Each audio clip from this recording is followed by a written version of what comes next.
All right, and good afternoon. Thank you, residents, staff, and colleagues for joining us for our January the 27th, 2026 City of South Fulton Public Facilities Authority meeting. I am Mayor Pro Tem Keosha B. Bell, Vice Chair of the Public Facilities Authority, and I call this meeting to order. At this time, I would like to ask for our Secretary, Corey Adams, to call the roll. Yes, ma'am, Madam Vice Chair. This is a roll call for the January 27th Public Facilities Authority meeting. The Honorable Catherine F. Rao, District 1. Present. The Honorable J.C. Sebastian, District 4.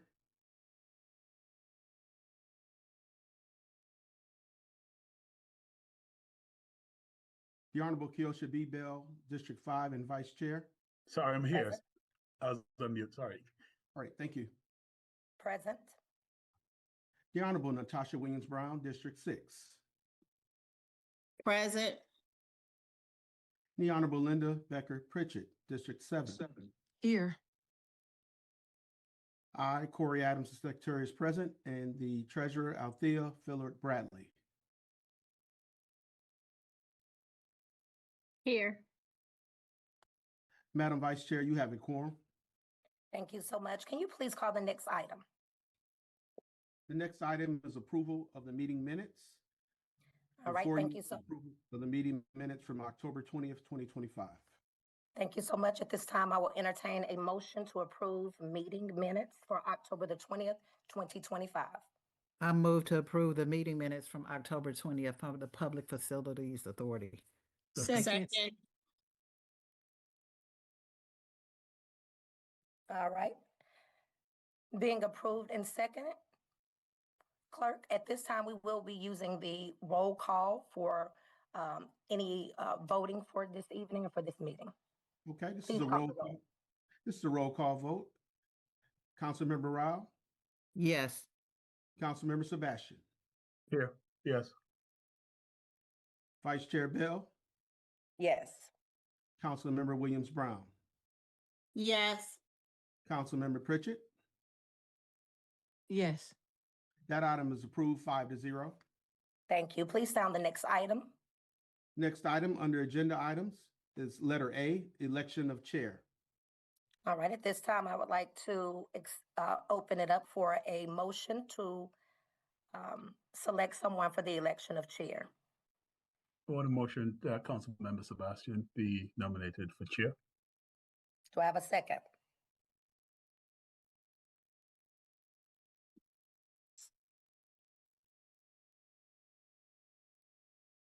Is there a second to the motion on the floor for election of chair for J.C. Sebastian? Second. All right, we have a motion and a second. At this time, we would like to take a roll call. Secretary? It's a roll call vote. Yes. Rao, Yes. Councilmember Sebastian, Yes. Vice Chair Bell, Yes. Councilmember Williams Brown, Yes. Councilmember Pritchett. Yes. That item is approved 5-0. Thank you, clerk. And can you please sound the next item? The next item is approval of a lower interest rate for revenue bonds approved at the October 20th, 2025 meeting. And Public Facility Authority members, the actual resolution is included in the board package. But I'll turn it over to the city manager to introduce the speakers for this item.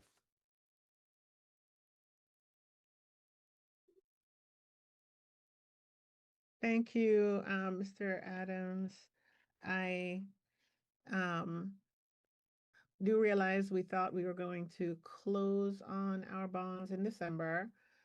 And we've encountered a couple of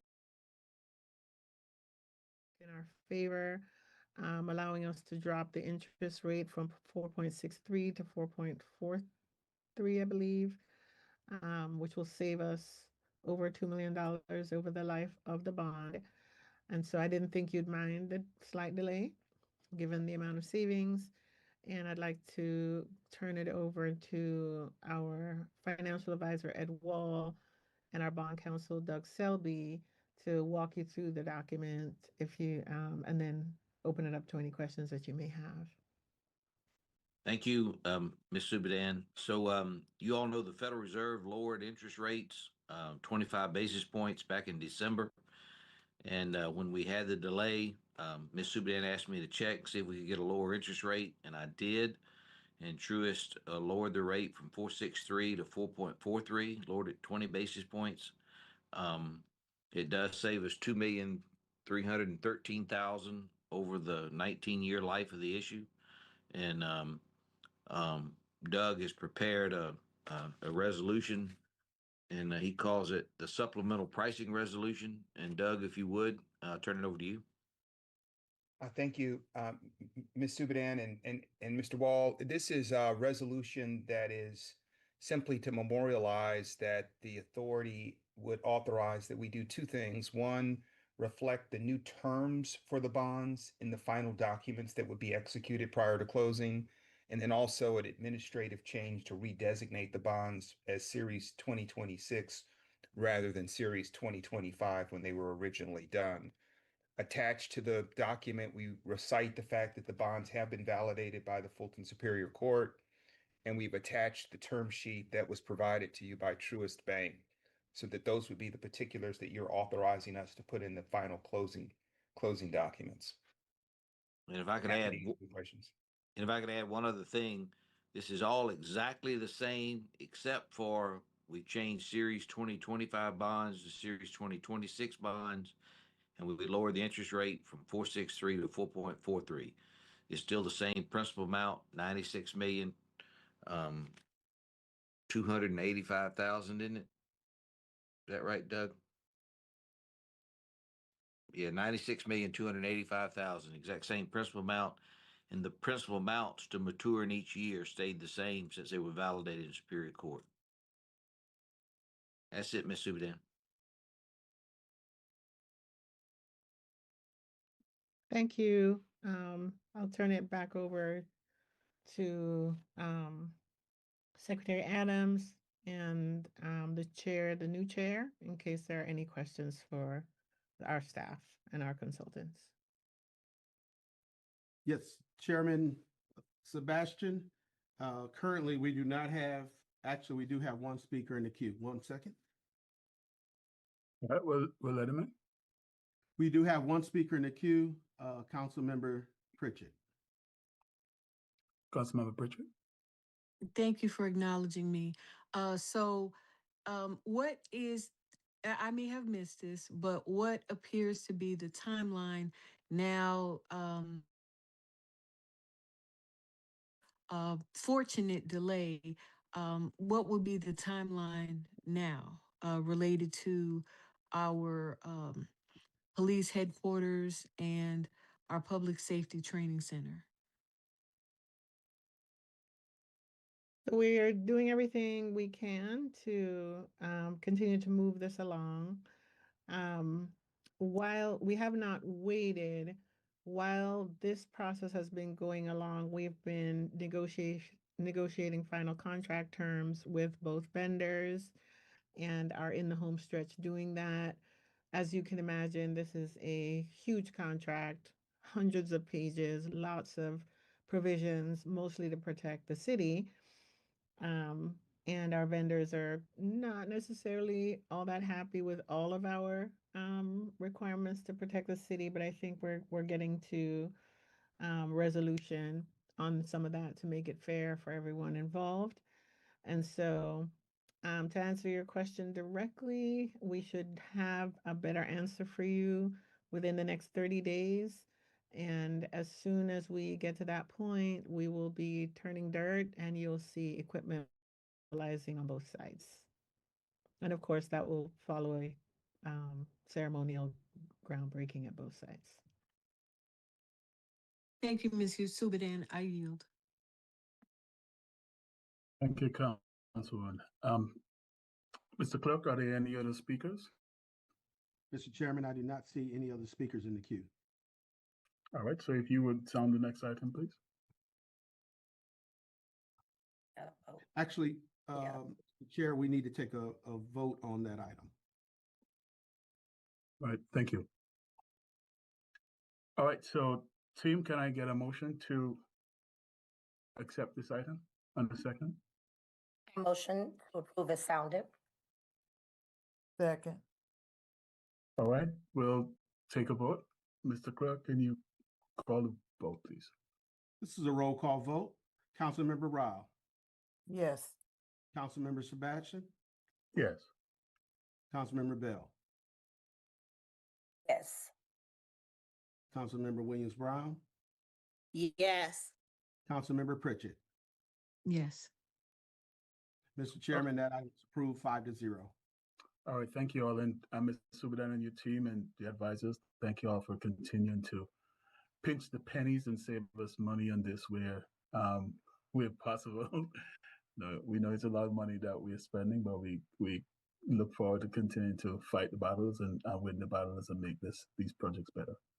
Mr. Clerk, can you please on the next item? Mr. Chair, that's the last item. We are at adjournment of the meeting. All right. Do we need to do a motion for adjournment, or I just call for an adjournment? It is my understanding that you can adjourn the meeting. All right. Well, I'll just call this meeting to an adjournment. We are adjourned at 3:42 p.m. The next meeting.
Thank you for joining us live for the City of South Fulton City Council meeting. We are proud to introduce the leadership entrusted with guiding our city forward. Mayor Carmelita Gomes, District 1 Councilwoman Dr. Catherine Rao,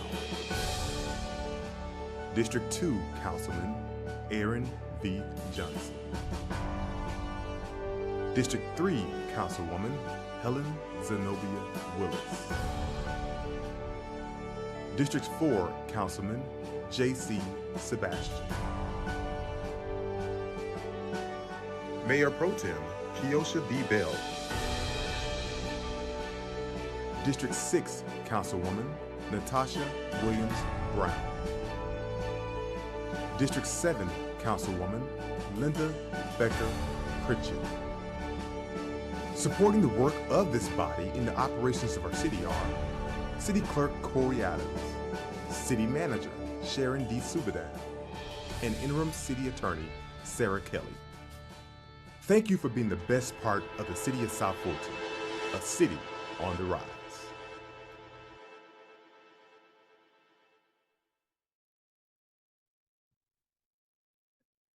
All right, good afternoon, everyone, and thank you for being here. I am calling the City of South Fulton meeting work session for January the 27th at 4 o'clock to order. Clerk, can you please sound the roll? Yes, good afternoon, Madam Mayor, the members of council, and the general public. It's the roll call for the January 27th work session. The Honorable Carmelita Gomes, Mayor. Present. The Honorable Catherine F. Rao, District 1. Present. The Honorable Aaron V. Johnson, District 2. Present. The Honorable Helen Z. Willis, District 3. Present. The Honorable J.C. Sebastian, District 4. Present. The Honorable Keosha B. Bell, District 5. Present. And the Honorable Natasha Williams Brown, District 6. Present. And the Honorable Linda B. Pritchett, District 7. Here. Madam Mayor, you have a quorum. All right, thank you. Mr. Clerk, can you please sound the next item? Yes, Madam Mayor and members of council, the next item, which was listed as the introduction of new employees, is going to be held until the next in-person meeting so that the employees can be properly recognized. So if it's permissible, can we go to presentations? Mayor, Absolutely. Mayor, Yes, ma'am. Councilwoman Willis, recognize Mayor you. Gomes, can you have the clerk forward the city council any presentations? Because I am having trouble pulling up my civic rec. I have inbox this IT. I'm waiting on them to assist me. But I can't pull any presentations down from civic rec at this time. Same. Councilman Sebastian, were you going to make a statement? I was saying I'm having the same issue I sent a message to. Okay, Mr. Clerk, can you please make sure that the staff, the council members have the presentation available? Yes, yeah, we'll forward the actual email with the presentation in it right away. All right, thank you. So, Madam Mayor, that brings us to Roman numeral 4, presentations, MARTA expanded bus service. Okay, thank you. Are they ready? Yes, ma'am. All right, well, good afternoon. Good Take it away. afternoon, Mayor and Council. Thank you for giving us the time today. My name is Jennifer LaRosa. I'm Senior Director of Government and Community Affairs here at MARTA. Sort of your first line of defense for all things engagement around all of our initiatives, as well as anything that you and your constituents may need. I believe we have our slides, okay, ready for you to go. I do want to introduce, we were able to get our Director of Technical Services and Service Planning, that is a great contact and wealth of knowledge on the new next-gen bus network redesign. So I'm going to hand it over to Mr. Ryan Van Sickle, I believe is also on the call, ready to go. Thanks, Jennifer, and thank you, Mayor, Council members. We're very happy to be here with you today to talk about some service changes and improvements coming up in the city of South Fulton in our next-gen bus network. So in this presentation, we'll kind of give you a little bit of an overview about what the Next Gen Bus Network is, how it's different from the service that we operate today, and then kind of a more detailed view of what the changes in the city of South Fulton will be, and a little bit more about how we will be planning to launch that in the upcoming spring in the next several months. So next slide, please. Thank you. And actually go ahead, next slide again. So we'll just get started talking about the network. So getting into what the Next Gen Network is, we've been working for several years on a comprehensive redesign of MARTA's bus service, and that's pretty much top to bottom across Fulton, DeKalb counties, and certainly including South Fulton County. This is the largest redesign of its kind since MARTA's founding and since we started operating bus service in the early 1970s. And it comes with a few distinct advantages from the changes we're making. The new network will provide frequent transit service to nearly 3 times as many people across our service area as the bus network that we operate today. An important note, when I say frequent service throughout this presentation, I'm referring to service that operates every 15 minutes or more often. That's really kind of the marker by which most people do not feel like they need to consult a timetable or plan ahead. You can really start to travel spontaneously if the bus is coming every 15 minutes or more often. In doing that, we're also able to provide significant improvements in service to minority and low-income communities throughout the system, which also increases access to jobs, to grocery stores, schools, healthcare, and lots more places that people need to take transit to. In doing this, we're also working to provide some supporting infrastructure to help our patrons access the system and also to help us operate efficiently. Next slide. There's some key differences in how the Next Gen network is designed differently than the one we have today. The first is really more frequent service. And so we certainly have, and I'll talk about this a little bit more, a lot more of that frequent 15-minute or better service in the network, but also at all of the other frequency levels. We have a lot more routes that are operating 30 minutes in the new network where you might have a bus every 45 or 60 today. There are a number of places where you have a bus every 20 minutes in the new network where it was operating 30 or 45 minutes today. So we do have more frequent service in a lot of places. We also have throughout the network, the routes have been designed to be simpler, more streamlined, and often in a way that requires passengers to make fewer transfers, which saves them time from going from bus to bus or bus to train.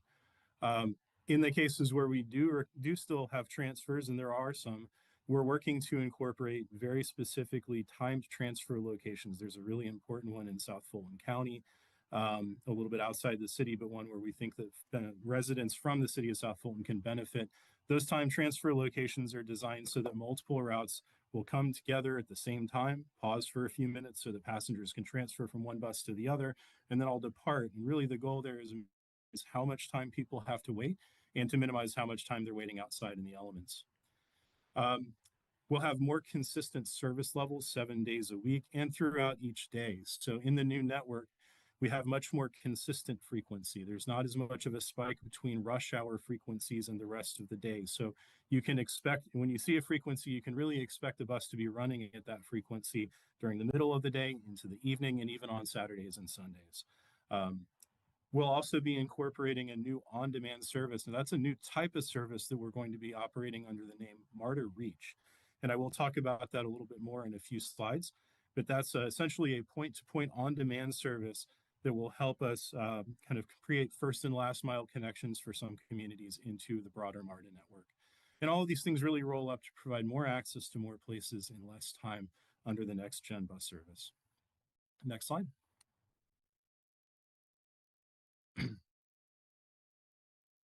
So this is a quick comparison between the two networks, and certainly we know that these maps are not intended to be read in detail, so hopefully you're able just to get a quick snapshot of the colors of the routes in each one.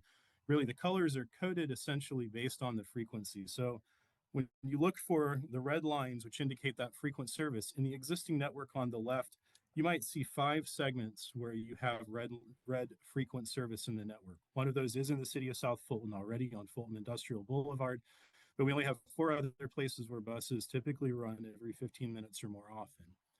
By contrast, in the Next Gen network, we have 17 places, 17 corridors where you can expect that 15-minute frequency, including an additional one in South Fulton on Old National Highway. I'll get into the specifics of route changes in a moment.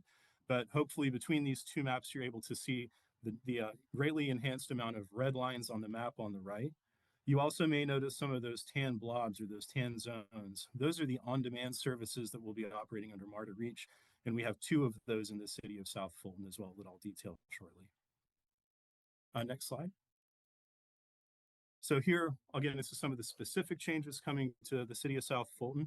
We'll kind of focus on the Fulton industrial area first and then focus on the rest of the city in the following slides. So I'll show you the map here. This is a map of the next-gen bus routes in South Fulton, generally in the Fulton Industrial Corridor. What you see here is Route 73 in red, operating 15-minute frequent service along much of Fulton Industrial Boulevard. The new network will actually offer that frequent service further down Fulton Industrial Boulevard than today. You can also see a couple of other connections coming into Fulton Industrial Boulevard, Route 71 coming out of Atlanta on Cascade Road. That route is largely unchanged. And then you also see a brand new route that'll be the Route 80 on Campbellton Road coming out of East Point. That one will actually serve the Sandtown Crossing area before it turns up Fulton Industrial to connect with Route 73. That one actually will provide our first service to the Amazon facility, and it actually won't be too far away from the Mannheim auto auction facility down on Campbellton either, places we've had requests for service as well as Sandtown Crossing. You'll notice in that area that there is a tan on demand zone for Fulton Industrial, kind of in the vicinity of Fulton Industrial and Boat Rock. And so that MARTA Reach zone will really help us make first and last mile connections into the industrial parks, to major employers, and to some residents in the area, to places where our buses, our kind of traditional large MARTA buses, can't go easily. It'll provide them a first and last mile connection off of that frequent service with Route 73. You'll also notice a T icon kind of in the center around Fulton Industrial and Boat Rock, where we're looking to establish a transfer point. So that is a location, like I mentioned, where we'll have those time transfers, buses coming together. And so we're working to make some infrastructure upgrades to make sure we've got sidewalks, shelters, and some pedestrian amenities for those transfers. In the next slide, I think we have just a list of those changes here. Covered, I think, each one of those. So I think we can proceed on to the next slide, which will show another map. So on this slide, you can see kind of along the I-85 corridor and Old National Highway. So in this part of South Fulton in the city, here we have a new frequent service along Old National Highway, where buses will run every 15 minutes, basically between Flat Shoals Road and the College Park Station. Now that route will branch from there, so every other bus on a 30-minute basis will go either over towards Union City or continue along Old National to Riverdale. We also have another route operating every 30 minutes along Buffington Highway, and we have another, the existing Route 180 will be pretty similar along Roosevelt Highway, making its connections with College Park and the rail station there. However, it will also connect folks over to the Walmart into another transfer point we're looking to establish in Union City. A couple of other key connections in the South Fulton area. I know it's not exactly in the city limits, but it could be very useful to city residents. Along South Fulton Parkway, we will have a new route, Route 182. It provides a much faster connection between our rail system and the employers along South Fulton Parkway. It will also turn along Campbellton Fairburn Road to make connections down to downtown Fairburn and to the transfer point. I'd also like to point out the Oakley Industrial MARTA Reach Zone, which you can see in the tan polygon, kind of around I-85. That will be a replacement for the existing Route 188. It provides limited weekday only service today to the employers and residents around the Oakley industrial area. This MARTA Reach Zone will operate 7 days a week, almost the entire day. It'll be about an 18-hour start to end span of service in that area. And it'll provide folks point-to-point transportation in that area, as well as connections to all of those other MARTA routes nearby. Next slide. So here we have a written list of those changes and describing the routes that will be operating in that area. Next slide. So I know I've mentioned MARTA Reach. I've talked about where the zones are a little bit so far, but I did want to talk about how it will work a little bit. This is a new type of service for MARTA. And so unlike traditional bus service using a large vehicle on a fixed schedule every so often at specific times following a defined route, the Reach service will really be curb to curb on demand. What you would do is use an app You would also be able to use a web browser or to make just a simple phone call and request a ride. The MARTA Reach vehicle, which will be a smaller vehicle, it won't be a big bus. It'll be more of a, I think, an 8 or a 9 passenger van. A smaller branded MARTA Reach vehicle will come pick you up within 30 minutes of the request. Similar to ride sharing and Uber and Lyft, it will vary about how long it takes within that window. If there's not a whole lot of activity at the moment, it might be 10 minutes. If it's a very busy time of day, it could be closer to that 30 minutes. But the goal is pickups within 30 minutes of you making your request. We've used this really to replace traditional bus service in some key lower density areas where there's low ridership, but there's still clearly a need for transit access. And so it provides kind of a connection within the neighborhood if you're going point to point within one of those zones. Every one of those zones is also designed to connect you to other MARTA bus routes or rail stations so that you can go further easily into the rest of the network. I think I had mentioned it'll be 7 days a week, and each zone will operate about 18 hours a day. And we'll talk a little bit about the rollout on that in just a moment. Next slide. So again, the 2 MARTA Reach zones in the city of South Fulton include the Oakley Industrial Zone, which provides connections over to downtown Fairburn and also to the new transfer point in Union City that we're working on, where all of those other bus routes in the area will converge, as well as the Fulton Industrial Zone, which will have a connection to that frequent Route 73 and also the other routes in Boat Rock. Next slide.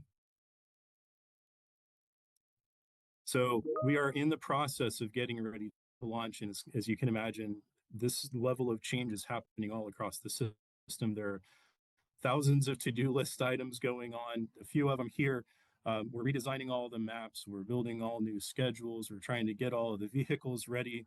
Getting the MARTA Reach service ready to launch for the first time is, of course, its own kind of sub-project with its own huge to-do list.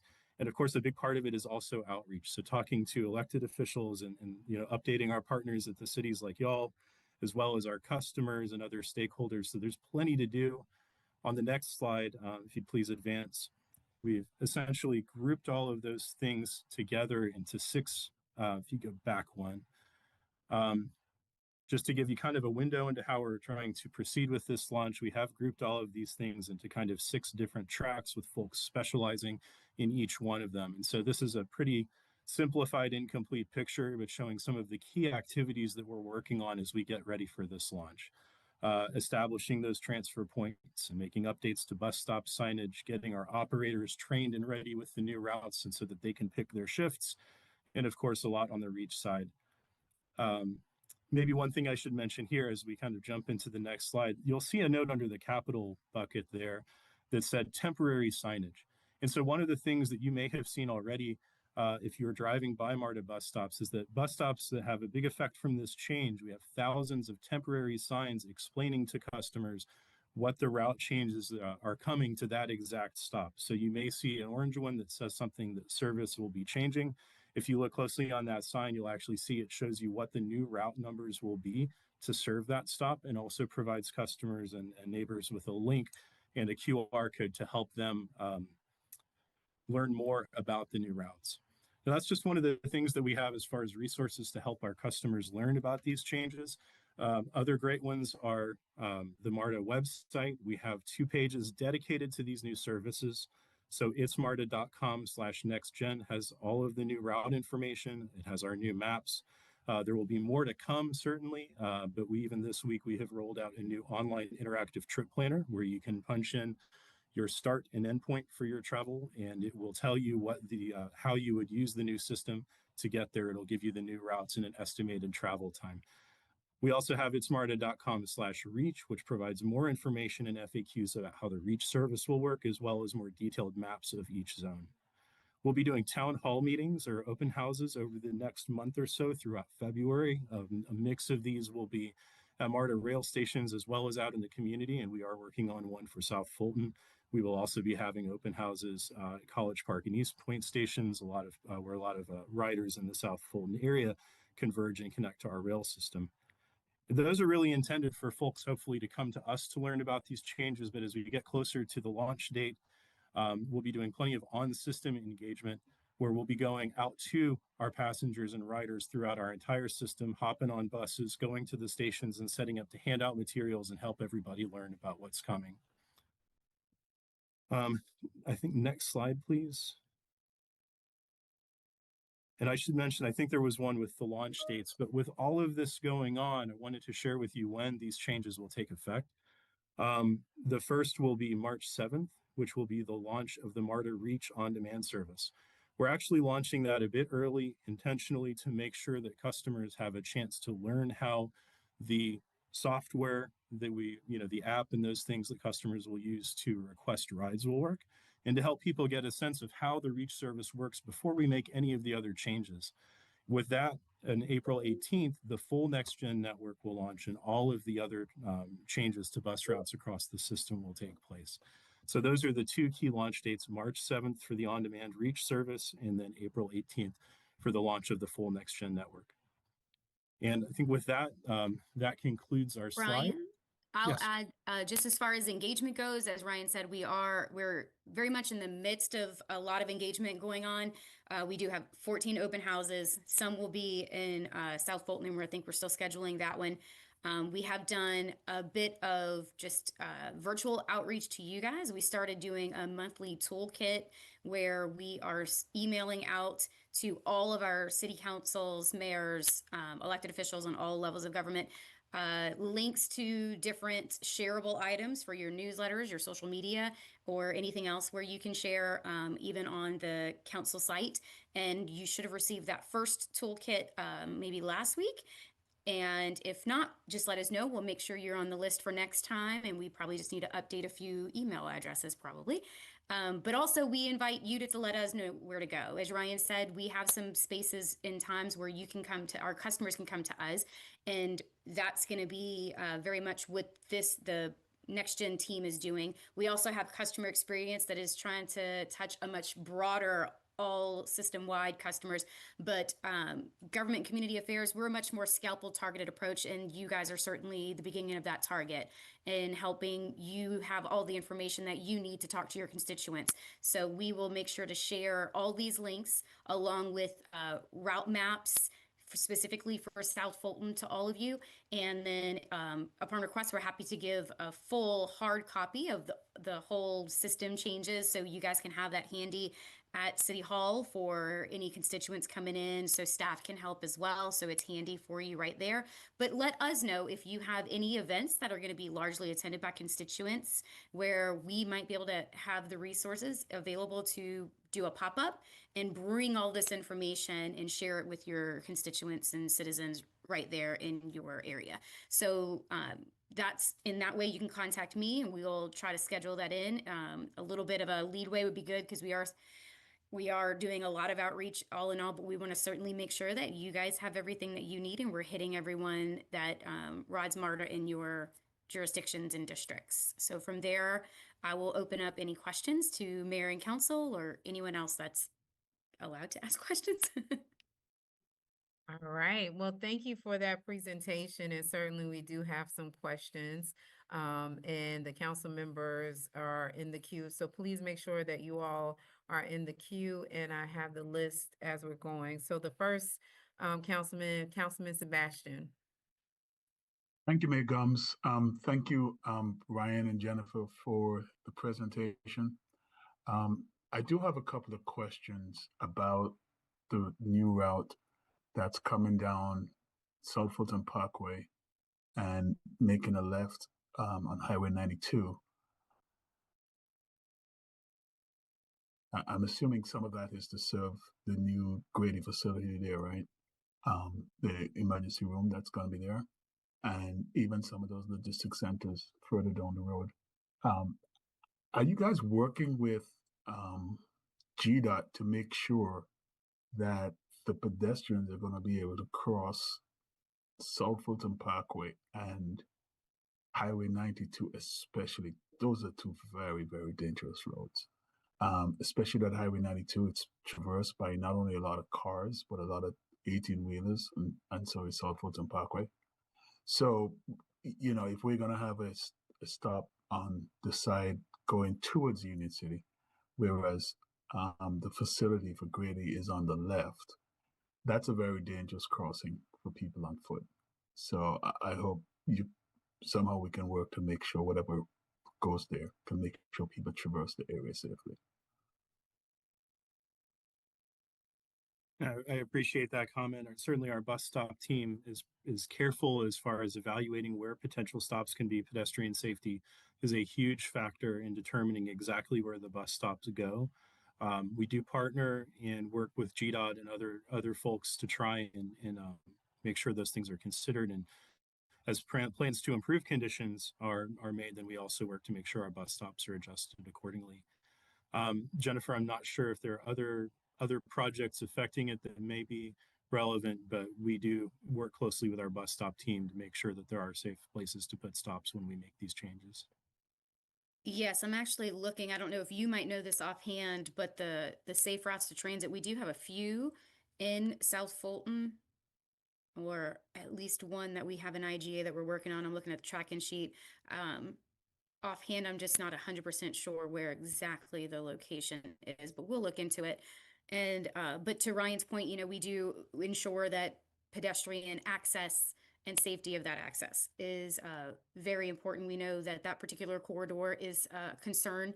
And so we do have a program called Safe Routes of Transit where we work with GDOT and the local jurisdiction, you guys, to get the permits to take over the right of way for a little while, improve those areas, and then give them back to you safer for your pedestrians. And I believe we have one in an IGA working with you guys for that one. I just don't know where exactly it is. It might be that location. It might be a different one. So we'll look into that, but we'll also just look into getting you the details behind that particular stop and the access to it. So for that corner, 3 of the corners are Union City and 1 is in the city of South Fulton. Although, most of the area is city of South Fulton. Also, did you all give any thought towards, instead of just making a left, make a right to the plaza and then come down 92? Center right there. That's a very busy shopping center. And if that bus is going to make a left towards Union City, they're going to have to be prepared to drop to go into the left lane, the left turn lane. And once they make that left, anyone who is gonna ride that bus towards that shopping center, they're gonna have to cross South Fulton Parkway, which is a very, very dangerous thing to do on foot. So immediately, that's my concern. So I hope we can, take another look at that and figure out how to, make sure people can safely navigate the area. Absolutely. Appreciate the suggestion. All right. Thank you, Councilman Sebastian. Next, Councilwoman Rao. Thank you, Mayor Gums, for responding to my request to have Marta come present to us today, as I have received many queries from residents after they saw the signs installed, particularly for the new route, Bus 80. And so one of my questions is, how many requests have you actually received for this new Route 80? And I recognize you may not have this information. I heard during your presentation as in reference to this particular route, I'm kind of give a suggestion similar to Councilman Sebastian. I think the primary interest talked about servicing Sandtown Crossing and Food and Industrial coming from out of College Park train station. Had any thought been given to coming straight up Cam Creek and looping around? And the reason I say that, because I got a lot of concerns from neighborhoods and where did this come from? I know in the past when Marta's come, they may have come more on the front end. I will say I was happy to see the expansion on Route 73. I know myself and the Food and Industrial CID have been working on requesting it for about 3 years. So glad to see that. Would really like y'all to look at that 80 route to see, you know, it not necessarily going through those neighborhoods, but coming up, still being able to service Sandtown Crossing if that's what the data says, and then going to food and industrial, which is the job corridor where workers really are concentrated. And I say that because a lot of my residents, they probably had 2 and 3 cars. I'm just saying. And how long is it before you assess a line? So I know, like, after you start a line, you go back and look and see what the ridership looks like to evaluate if you should continue the line. What does that process look like now? That's my question. And can I get information about where the data came from to even create this Route 80? Brian? Certainly, and I'm just writing down a few notes to try and make sure I don't miss any of your questions. Please tell me if I do. So as far as Route 80, we designed Route 80 in a workshop setting. We actually did that. It was kind of a wide variety of MARTA staff back at the very beginning of the development of our draft plan. So forgive me if I'm going a little bit further back as far as the history on the project. That would have been late 2023, 2024. We did that with, again, a wide variety of MARTA staff, but we also had representatives from each of the cities. Almost every city that we serve actually participated in those workshops as we drew the routes. The 80 in particular came from several different requests in the area. One of them was certainly a group of businesses that had gotten together and written this about Sandtown Crossing and providing more access to that area. And certainly we'd received requests about, service to Amazon and Mannheim. Those kind of all fell close to other existing service in the area. And so we're trying to make sure we were piecing the right things together and providing an additional pretty solid connection over to the MARTA red and gold lines in East Point. With Camp Creek Parkway, I should also kind of mention part of the background to this project and the parameters going into it, whereas it's essentially a cost neutral exercise. So what you see is a lot of kind of rearranging of things, not so much a whole lot of additional expansion, which is part of why we did not send another new route out Camp Creek Parkway to make that connection. So it's all kind of in the balancing act there. But I do appreciate hearing your feedback as far as concerns from neighbors and kind of the need for that route. And certainly that's something we'll take into consideration. Getting into Ryan, one question for record, just before you go any further. You did mention that there was someone from each city and jurisdiction, rather, that represented in the conversations around drafting the plan. Can you let us know who that person was for South Fulton? I think we have it handy. I think you emailed me so I could pull it up if need be, but I just wanted the mayor and council to know that there was someone from the city there. Certainly. And Jennifer, I apologize. I'm not remembering everybody who was in there, so you may need to pull up the email. I'll pull it up for you. I believe Mr. Valenzuela was in those work sessions. We actually had 2 work sessions or workshops dedicated to the South Fulton area, including City of South Fulton. I think we had kind of the first one, we had some cities missing, and so we actually held a second day to keep going to make sure everybody was present. But I believe it was, I apologize, I'm going to have to pull up exactly who else was there in those workshops, as they were a couple of years ago before we took everything to the public. So it was primarily staff is what you're saying, it sounds like. Yes, ma'am.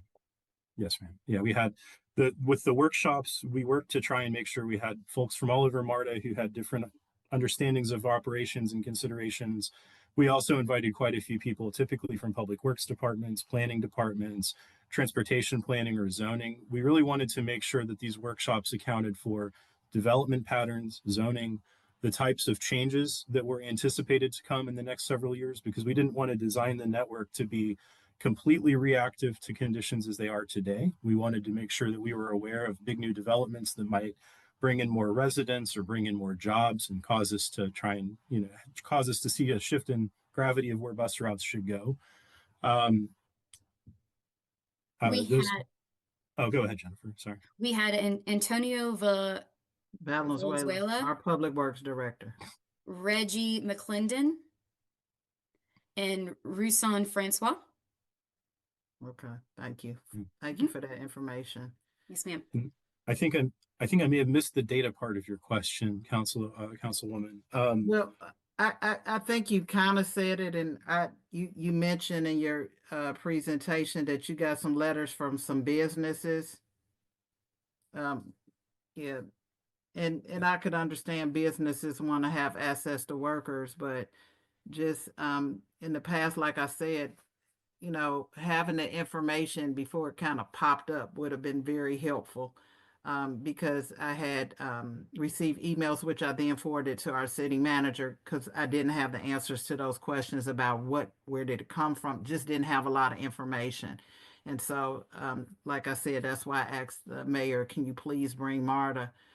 Because I know in the past the communication had been, more frequent. I remember that was the case when well, maybe it wasn't, it's the Cascade Line extension. So Okay. I'll probably do some follow-up later, but thank you. I don't Certainly. want to hold it up. I know other people are in the queue. Sure. Well, there was, if it's okay to take another 10 or so seconds, you did ask a question about how we monitor and change our service. Oh, yes. And so we do, especially with a change of this magnitude, we'll be watching how it works very closely. Part of that, especially for the first part, is are there unexpected operational problems or on-time problems? But we do have a regular cadence. Typically, we do 3 service changes a year where we can make adjustments to schedules and routing.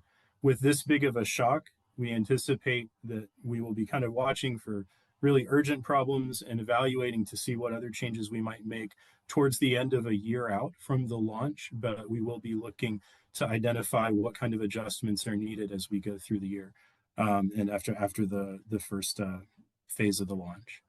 And then typically we go into a rolling cycle of three service changes per year.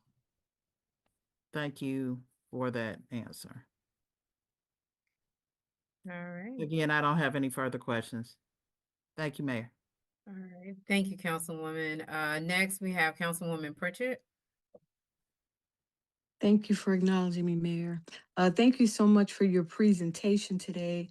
I've gotten a lot of calls from people who live off of Bethsaida Road, near Jonesboro Road, and I guess they were trying to understand where the need for additional bus stops, where that came from. So was there a criteria based on the population or an area? Yeah, there was, and this goes back to kind of the workshops and looking at the data that we had. Part of what we did in those workshops, in addition to looking at just ridership and where we've had requests and things like that or suggestions, we were also looking at residential data and employment data along Bethsaida and Creel Road in particular. The route serving that area used to travel along Jonesboro Road, along a stretch that was, parts of it were somewhat undeveloped. And so there were simply more people who might need transit along Bethsaida and Creel, which is why we made that change for Route 189 to switch from Jonesboro to using Bethsaida and Creel, connecting Old National over towards Union City. So that means that the routes that you had on Jonesboro Road, many of them will be discontinued or out of service. So it'll be, yeah, just in that section, actually, I'd have to look exactly where the cross street is. Most of the area between Bethsaida Road and Old National Highway, that's where the fixed route would be shifting away from Jonesboro up to Bethsaida. About half of that portion will be covered by that MARTA Reach Zone 306. So most folks in that area should still have transit access. There will be a small portion between the MARTA Reach Zone and Old National Highway that would not have any service, although part of that will still be in walking distance to Old National Highway. So it's really the kind of undeveloped segment that we travel through right now that we were looking to move away from. Thank you. So residents have asked me to ask you guys about will you be placing trash receptacles on those, but at those stops? So Jennifer, feel free to jump in if you have some more to add on this one. But as far as when MARTA installs bus stops, typically we do not install trash cans at typical bus stops. If MARTA does install an amenity such as a bench or a shelter or somewhere where we know there's a concentration of passengers waiting, then we do install a trash can as a standard with those upgrades. But for typical bus stops on a pole on the side of the road, we do not install trash cans. Okay. And then also, a lot of people, I guess, um, have to wait sometimes. Just they're standing like in the dirt if there's not a sidewalk there. Is there, would you all consider placing shelters there? I guess after you get some statistics on the rider counts and the frequency of service there. Certainly. Oh, go ahead, Jennifer. Yeah, I think Ryan maybe mentioned this. The amenities that we do are very much based on the ridership, but there's a little piece of funding involved in that too. So for instance, right now we just in 2024, we wrapped a 5-year amenities program, and we were able to put over 1,000 shelters at the top 70% ridership stops. And those amenities, again, were based on the ridership. So the type of amenity was based on the ridership of that stop. However, in order for us to move forward with the next gen, if you will, with the bus stops that we're going to have now, we are looking for a bit of a funding gap placement. We were looking into federal grants. We were able to get some of that funding from federal funding at that time. We're looking into ARC grants and state grants and other things that we've applied for over the past year and change to really make sure that we're able to push that program a little bit further this time. We do have a program where we're moving some of the amenities that on stops that will no longer be utilized and placing them in higher ridership stops that will be on the next gen network. But I just wanted to set some expectations. It is our full intention to expand that amenities program. But as far as when it's going to happen, if you are at a stop that you think has some high ridership, please feel free to reach out. We'll certainly assess it and keep you posted. We'll add it to that list. And as soon as that funding mechanism is found to bridge that gap, we will be out and running on it. There's two more things. On Oakley Industrial, they have a CID. Have you all spoken to the South Fulton CID, which includes Oakley Industrial? We have. They were certainly very interested in the existing Route 188 when it started and have reached out to us for updates as we've progressed with the project. So just last week, I believe, I met with them and just gave them an update and kind of walked through what the changes would be with that Reach Zone 305. So they're aware and we're very supportive of it. Well, you can reach out to them probably for additional funding as well. And the last question is, I think now you're using a vendor to maintain the shelters that are existing in our city. We've had a lot of complaints about the condition of the shelters, and I don't particularly have a contact person for that, but I want to make sure we stay on top of that. So as I receive questions and complaints, that I can filter that over or relay it to the appropriate person. Absolutely. Unfortunately, we're between vendors on that particular contract, and in order to save some time here, we're separating two pieces that were formerly together to make sure that the purpose of what you're talking about stands alone, and the vendor we choose acts accordingly and up to expectations. However, we do have a bit of a stopgap where we have some internal folks working a little bit extra to help with the issue that we're having currently. I would be your first line of defense on that. We also have a bus stop team and customer service that we track every complaint on. So please feel free to reach out to me or anyone else in my department, External Affairs, and our AGM, Michelle Arrington of External Affairs, is also on. We would be the ones to make sure that we follow through with those issues for you. And I do know from experience of kind of going through this issue for a few months now, anytime someone sends me a complaint and I send it to my team, we not only respond to the issue within a day or two, we send you pictures to make sure you can tell your constituents it's been handled. Thank you so much. And with that, I will yield. All right. Thank you, Councilwoman Pritchett. Next, we have Councilwoman Natasha Williams Brown. Thank you, Mayor. Actually, Councilwoman Rao and Councilwoman Pritchett have already asked all the questions that I had, so we can move on.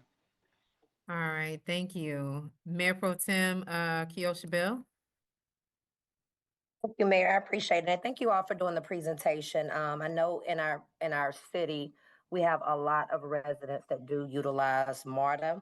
And I am one of three of the councilwomen in the Old National Corridor. So I know that you were making some changes and you've answered a lot of the questions that I had. But I did have some questions regarding the app. I know you mentioned that there's normally an app that a lot of the bus riders or MARTA users use.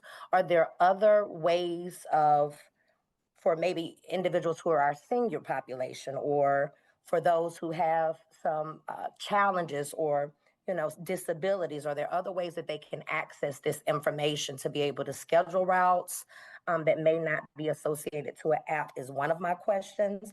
And then I know you briefly mentioned about some of the routes that would potentially be eliminated. Is there a list of routes that would be eliminated or modified, as we do have residents that are, throughout the city that utilize MARTA. And so we just want to make sure that we're getting this information out to those riders. I have an event that I'll send over separately to you all that may be good to just get more information communicated with our residents. So I just wanted to ask those two questions. Yes, ma'am. I'll speak to the engagement and I'll let Ryan validate the fact we're going to be able to share that list of cut routes, but we certainly will do that with you. As for the engagement piece, and I do know that Tony Thornton of our community engagement, she has been with us for 17 years, has scheduled, if not has already executed and been at each of the senior towers in Fulton County, and we plan on hitting them twice a piece. But they are a hot commodity and hard to schedule into. So if you have an event that you have scheduled and you don't mind us tabling up, let us know and we will bring resources as they are available. And what we're doing is working with our senior population and other communities that might need a little extra attention a little bit earlier on in this process. If they have phones, we'll help them download it and we'll work them through the process on how to, but we also have a call-in line.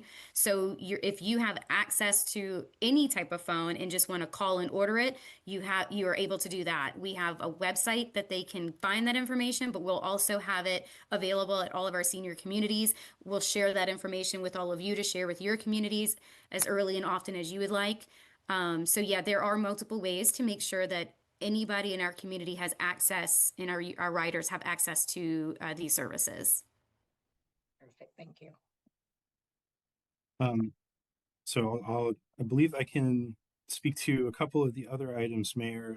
So you asked about the app, and the app is really going to be what we expect to be probably the most commonly used way to request a ride in the MARTA reach zones. However, we really do not want it to be the only way. And so you'll be able to use the app. You'll also be able to use the MARTA website to request a ride. For those who don't want to deal with the technology side of it at all, you'll also just be able to call MARTA. We'll have a number where you can call and request the ride that way. So smartphone or not, either way, you'll be able to just simple phone call and request a ride, and that'll be booked for you the same way as if you had done it through the app. So that's one way. You had talked about kind of helping communicate how the routes are going to change and getting into the places where service might be removed. There are a couple of tools on the existing NextGen website that could be handy as far as understanding the changes and where we might have a removal of service. One of them is a tool that we call a crosswalk. Right now it's in a PDF form, but hopefully we'll have an interactive version of it before the launch. You can essentially look up the existing route that you ride today, and it will tell you what the NextGen routes would be. So if, for example, if you are a rider of Route 188 today, that one is being largely replaced by the Reach Zone 305. And so the crosswalk would tell you, if you ride Route 188, look at Reach Zone 305. So we have a tool to help people identify what their new routes might be. Something that just went online, I believe yesterday, is a version of the MARTA trip planner. So today, if you go to the MARTA website, we do have a trip planner where you can plug in your starting address and your ending address, and it will piece together the transit trip and give you several recommendations. We have a version of that on the NextGen Network page that is reading the new routes. And so if you can take the commute you make today, plug it into there, and the trip planner will tell you how to navigate the next gen network once it launches. So we really wanted to make sure people could plan ahead and use some of those tools. And then lastly, I think we can certainly provide some information about places where routes will be eliminated. Largely, there are not large chunks of the city of South Fulton or even South Fulton County where service is removed altogether. There are some small places. I think the biggest change in the city of South Fulton would be the MARTA reach zone, where we have that Route 188 operating a very limited weekday only service today. It would be replaced by that reach zone, providing service all 7 days of the week. But we can certainly follow up with you about other places where we have changes. Perfect. Thank you. Because I know we have residents who still have home phones. And so thank you for that option as well. Thank you. Sure. I might, sorry if I maybe one final comment to add on that. Also, we've mentioned the temporary bus stop signs that have been posted. So I think at this point, every bus stop that will be closed as part of this, whether it's just a realignment on an existing route or in a section of a route that'll be no longer in service, those should all be marked. And so people should already have notification if they're going to have an impact like that to plan for.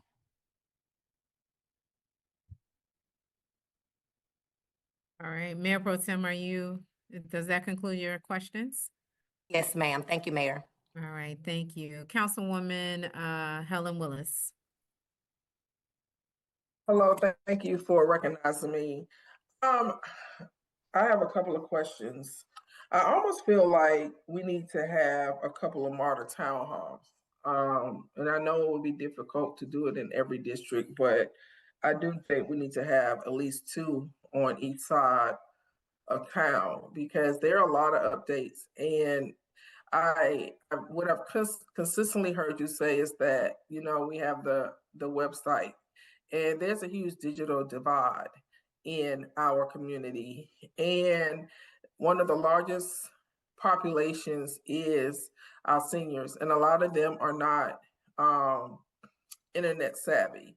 And so I almost feel that we do need to have a town hall just for MARTA to give updates on these changes and where people can go to get information. I also think we need to push the MARTA mobility service. A lot of our seniors don't realize that MARTA has a service that will help them get to their medical appointments, that will help them get to their grocery stores. And so I would love to see more information about the MARTA mobility. I know this was already mentioned, but the MARTA cleanliness throughout the entire city is very problematic. Consistently, I've been here for 9 years. This is probably about the 3rd MARTA presentation. We're consistently told that there's a number that we can call to get someone to come out and service or clean these bus stops. But 2 things for me, I'm not understanding why, you know, it's not customary when you all expand services that we have shelters. Because at this point, when I ride down South Fulton Parkway and I see people just standing there and it's pouring out raining and there's no shelter, I think that is just very unsightly for our community as a whole. It's very unsightly when we do have shelters that, you know, MARTA isn't keeping these shelters clean. So much so, we have residents that say they rather take the buggies from the grocery stores and sit on the buggies while they wait on the bus versus sitting in the shelters, because the shelters are so, you know, filthy.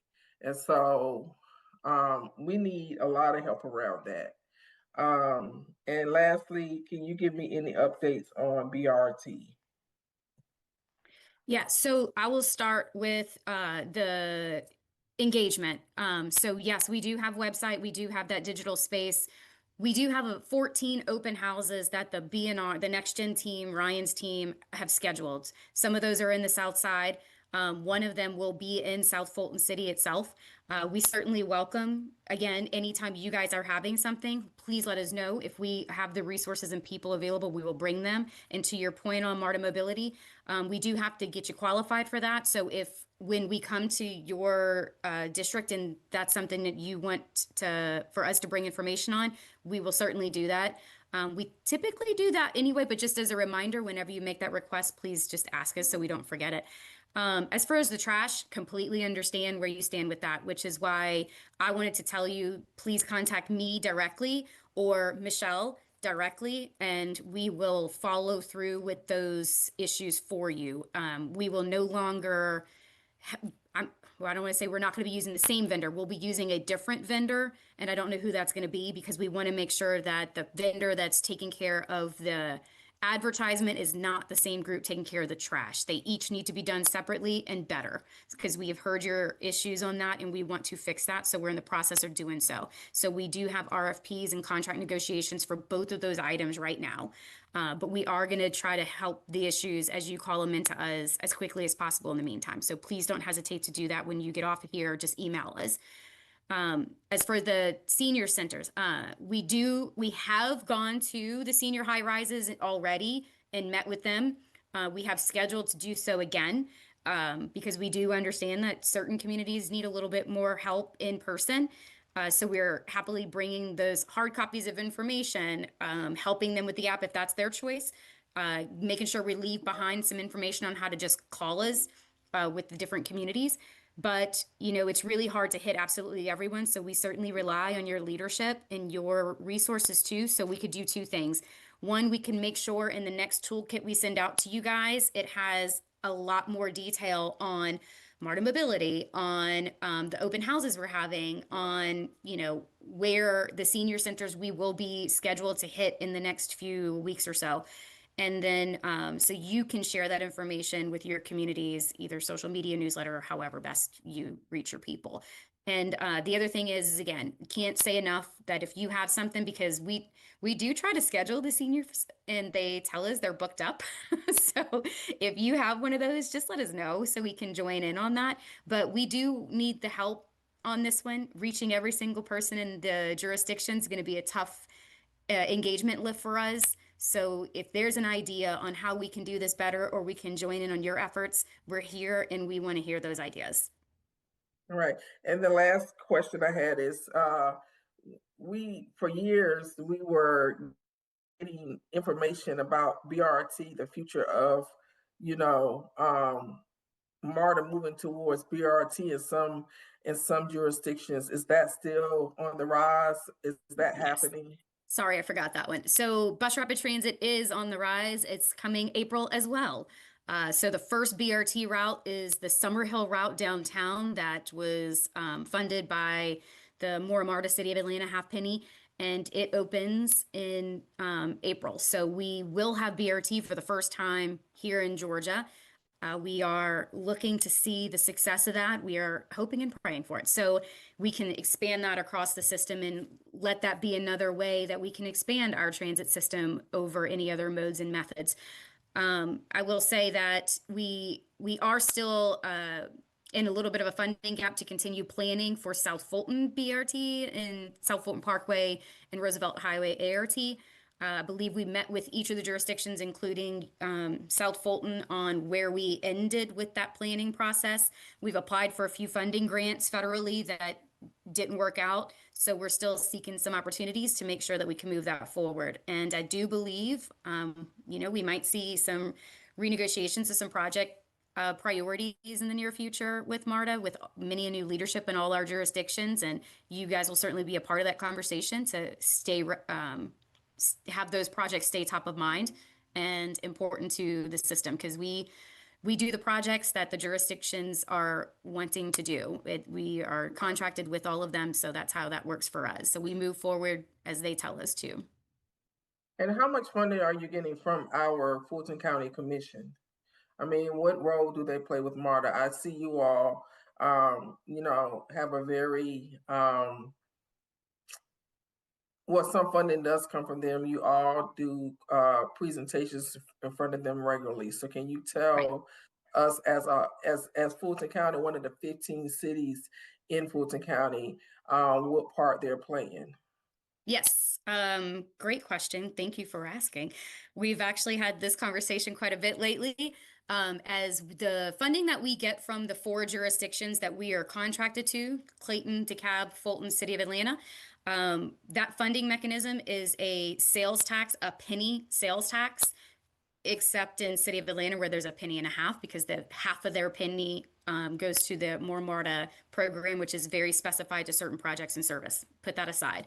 So the core penny from all 4 jurisdictions is collected by Department of Revenue.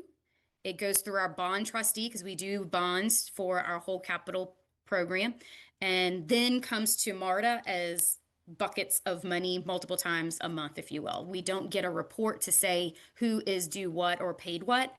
And so we sort of back into what each jurisdiction has paid by like tax. So for instance, in DeKalb, we might use their East Blast because that's a penny. So we can say, okay, they collected this amount in East Blast and we match it up to see how much we likely received from DOR for them. However, all of the penny, the core penny, goes into one fund for operations and maintenance and service and everything else of the entire system. So we do have service levels and collections that we balance and match percentage wise just to be as fair as we possibly can. But at the end of the day, the core penny, sales penny, is collected by all 4 jurisdictions and spent on all 4 jurisdictions.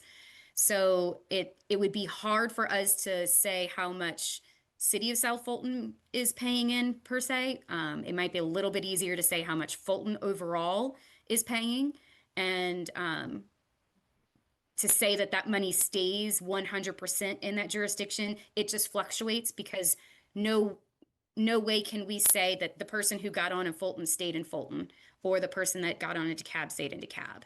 That's a part of having a system is also more of a benefit in finance is that all of those costs to all 4 jurisdictions are a little bit cheaper because it's just one system. And having that connectivity, having a police department, having all the administration done by one system is a bit of a save. So that's how it's collected and how it's spent. We can certainly get some more details on any particular area or budget or item that you might have interest in. Just let us know and we'll share that. Okay, I won't belabor the point, but I just want to, because the reason I'm asking, I would love to see more information around where the money is coming from, because the 2 largest cities in Fulton County who have, well, Atlanta has rail. We don't have rail, but the 2 largest cities in Fulton County are the city of Atlanta and the city of South Fulton. And so, and our amenities, and I understand we may not have as many ridership in comparison to some of the other cities because MARTA just started expanding bus routes within the past 5 years here in the South Fulton, and we still have some more expansion that needs to happen. I just would love to see, where the money is coming from, because if we, with being the 2nd largest population in Fulton County, and a lot of the dollars are coming from our area to MARTA. Of course, I would like to see more advocacy around what we're getting. That's it. I will say your new board member has been a massive advocate. I know she's taken the time to meet with all of the jurisdictions, at least somebody from each that's responded to her. So she is going to be a great advocate for you. I know your commissioners are good advocates for the city as well. And we're seeing a lot of different changes in leadership and advocates in that space at the county level. So we welcome that feedback. We welcome your responses and where you think the service needs to go, because that service change, as Ryan mentioned earlier, we do assess that. And as you get riders in certain areas or businesses or whatever the case may be, we will pivot and we will move with you and we will grow with you. As far as rail, it comes down to resources and explanation. We need federal funding to make any mode, BRT, lightweight, or heavy rail. We're going to need federal funding to get that gap. So we need to keep the core penny 30 years out.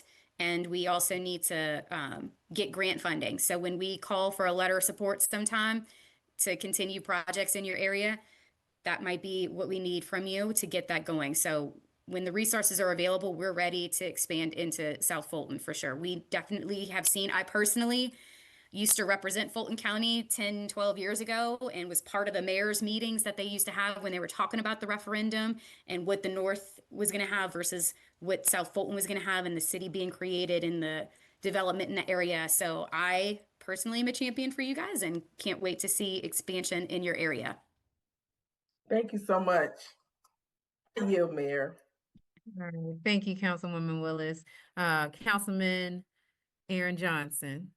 Good afternoon. How are you? Good. How are you? The great thing about being so far at the end, you answer all 74 of my questions. So I only have a couple for you. The first thing is, number one, thank you for that inclusion. I know it's not in District 2 or primarily in in the city of South Fulton, but the route that goes in front of the elections hub. The new elections hub that's down there has been trying to get a bus stop put there so people can have easier access to voting. So we really appreciate you being able to do that. Second, I just want to clarify something for Route 80. Is Route 80 a bus that will come down Camilton Road and loop back and go up Camilton Road? Or is it two different buses that are going? And what I mean by that is the same bus going to go down, loop around, come back, and go up. Ryan? Yeah, so Route 80, it travels on Campbellton for part of its route, and then it travels, just to describe it maybe a little better, it'll travel between the East Point MARTA station and the transfer point at Fulton Industrial and Boat Rock. Right. Traveling from East Point, it'll generally take Headland Drive through East Point, out to the Greenbrier area, and around Barge Road, it'll cut up to Campbellton and take Campbellton all the way to Fulton and Industrial from there. So those buses will turn up Fulton Industrial, hit the transfer point, and then they will loop back in the same vehicles. Most likely the same vehicles will be traveling back, but the Route 80 will turn around and go back to East Point along the same path. Okay, that was the question I had. And to make this short and quick, one other thing that you may want to consider to help get the word out a little bit more about the new routes, there are several job fairs that are being done around the area. That might be an opportunity for you to set up a table and reach out to people to let them know the new routes. And it can also be helpful to residents around to be able to say, oh, there's this new bus is coming over there. I might be able to apply for a job in this area. So just consider that as well. Yes, Madam Mayor? we Go do ahead. we do job fairs monthly at HQ, and we welcome the opportunity to do them other places because we are hiring operators and technicians all the time. So I appreciate that. No. What I mean is other job fairs, like if one of the cities is having a job fair, or Yes. if the schools, if they're having a job fair, go do an information session over there about your new routes. That's what I meant. Absolutely. Is there, if there's a place that we could find all that information so we can go out, we would might even consider bringing someone from HR for the same reasons. Oh, exactly. Madam Mayor, that's all I have. Thank you.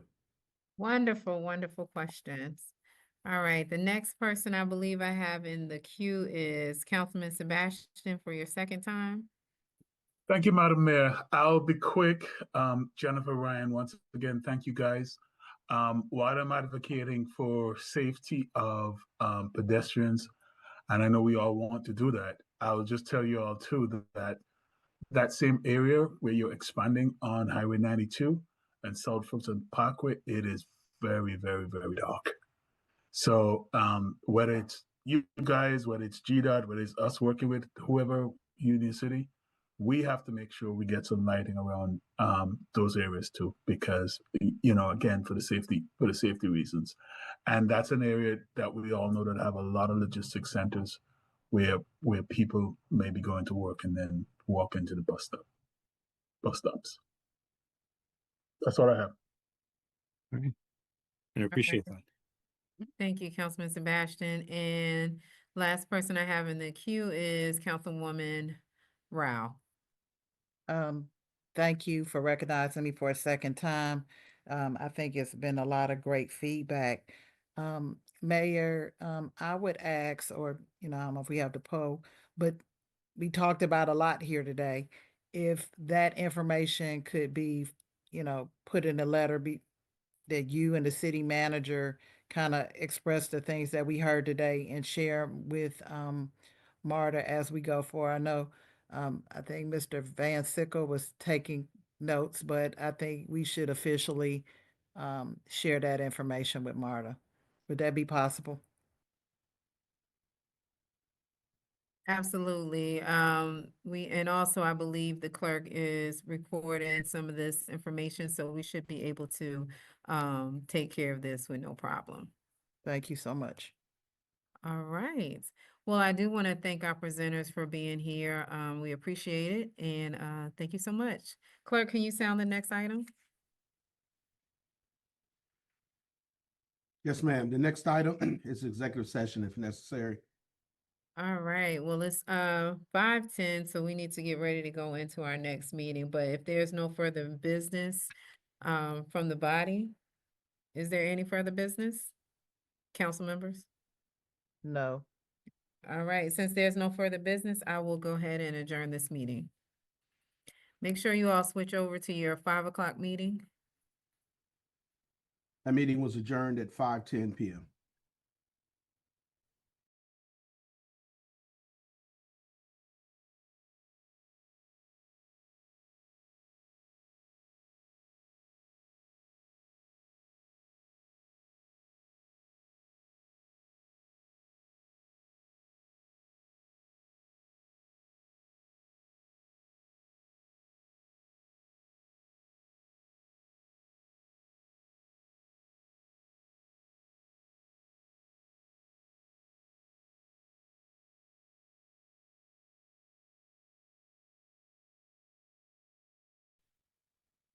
We will now go into our 5 o'clock meeting for alcohol license and zoning public hearings on Tuesday, January 27th, 2026 at 5:11 p.m. I will now call this meeting to order. Clerk, can you please sound the roll? This is a roll call for tonight's public hearing. The Honorable Catherine F. Rao, District 1. Present. The Honorable Aaron V. Johnson, District 2. Present. The Honorable Helen Z. Willis, District 3. Present. The Honorable J.C. Sebastian, District 4. Here. The Honorable Keosha B. Bell, District 5. Present. The Honorable Natasha Williams Brown, District 6. Present. And the Honorable Linda B. Pritchett, District 7. Here. And the Honorable Mayor Carmelita Gums. Here. Madam Mayor, you have a quorum. All right, thank you. Mr. Clerk, please sound the next item. Madam Mayor, members of council, we have one case tonight for the alcohol license, rezoning, variance, and modification cases for presentation and public hearing only. The first case is Z25-036 and CDP 25-015. It's a public hearing. Application by BTR Group, care of Hakeem Hilliard, requests a rezoning from AG1 in the Cliftondale Overlay District to AL Apartment Limited Dwelling District to develop 162 units on 6.3 acres at 5090, 5050, and 0 Southwood Road. Point of order, Mayor. Recognizing you, Councilwoman Willis. I am raising the point of order for a procedure issue. Typically, when we have public hearings, we have the first read of the case that we are hearing on the agenda, and I don't see that, and I wonder why. If you could ask the attorney or either the CDRA director why that case was not listed on the agenda, and also was missing off of the agenda is the recommendation from the Planning Commission. I see the recommendation from staff, but I don't see the recommendation from the Planning Commission. And then I would ask for the clerk to send this case to everybody because I am unable to download the case from Civic Clerk. All right. Is our parliamentary attorney Kelly? I am present. I would defer to CDRA regarding the first read and why the recommendation was not listed. That's not something that the law department usually controls. All right, do we have someone on from CDRA? Good afternoon. Yes, we do. This is Matthew Williams. Okay, Matthew, you breaking up a little bit. I'm sorry, let me get to. How about now?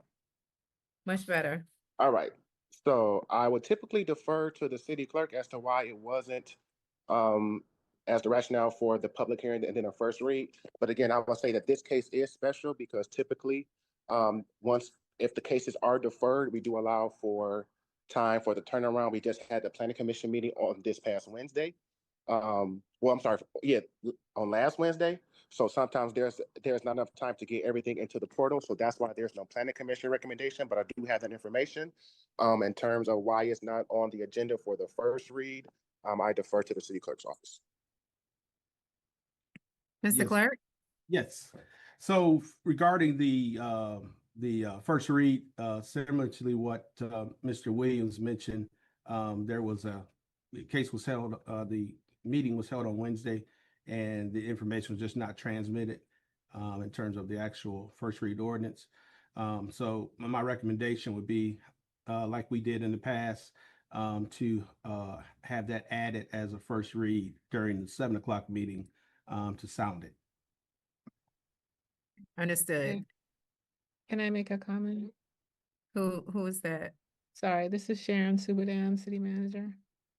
Council, just one moment. Councilwoman Willis, do you have any further? I fine, but I need the case emailed to me because I'm not able to download anything from Civic Rec, or I'm not able to go into the queue for some reason. I still don't have the queue button to enter into the queue. So okay. I just need that information so I can see what the recommendation was from the planning commission, because it's not on the agenda. Thank you. Just one, okay. Thank you for that. And I think we're all still having some challenges with Civic Rec. City Manager? Yeah, two things. One, to be clear, it is up to us to get the information over to the city clerk to ensure that it's on the agenda for a first read. So my apologies, that should have happened.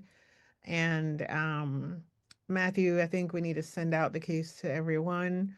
It is true the portal was closed, but the PDF could have been sent to the city clerk timely after the meeting last Wednesday. And for the record, could you tell everybody what the Planning Commission recommendation was at last Wednesday's Planning Commission meeting? One more thing, the client, the petitioner is having problems getting into the queue. Can someone please from the CDRA call the petitioner? Okay. She broke up. I didn't hear. The commissioner is having a hard time getting into the queue. Into the meeting? Petitioner, the applicant, not the the applicant. I'm sorry. Into the meeting? Yes. Okay. Okay. Neymar, can you text us the contact information, someone, and we can reach out to them and make sure Yes. they have the right Zoom link? I'm sorry, Madam Mayor. Can you hear me? Yes, we can hear you. Yes, the petitioner is Mr. Hilliard, and it is the link should have been in his on his calendar as a calendar invite. But the link wasn't on my calendar, and it should have been in mine. So I don't know what's quite going. Okay. Is he able to have the link sent to him expeditiously?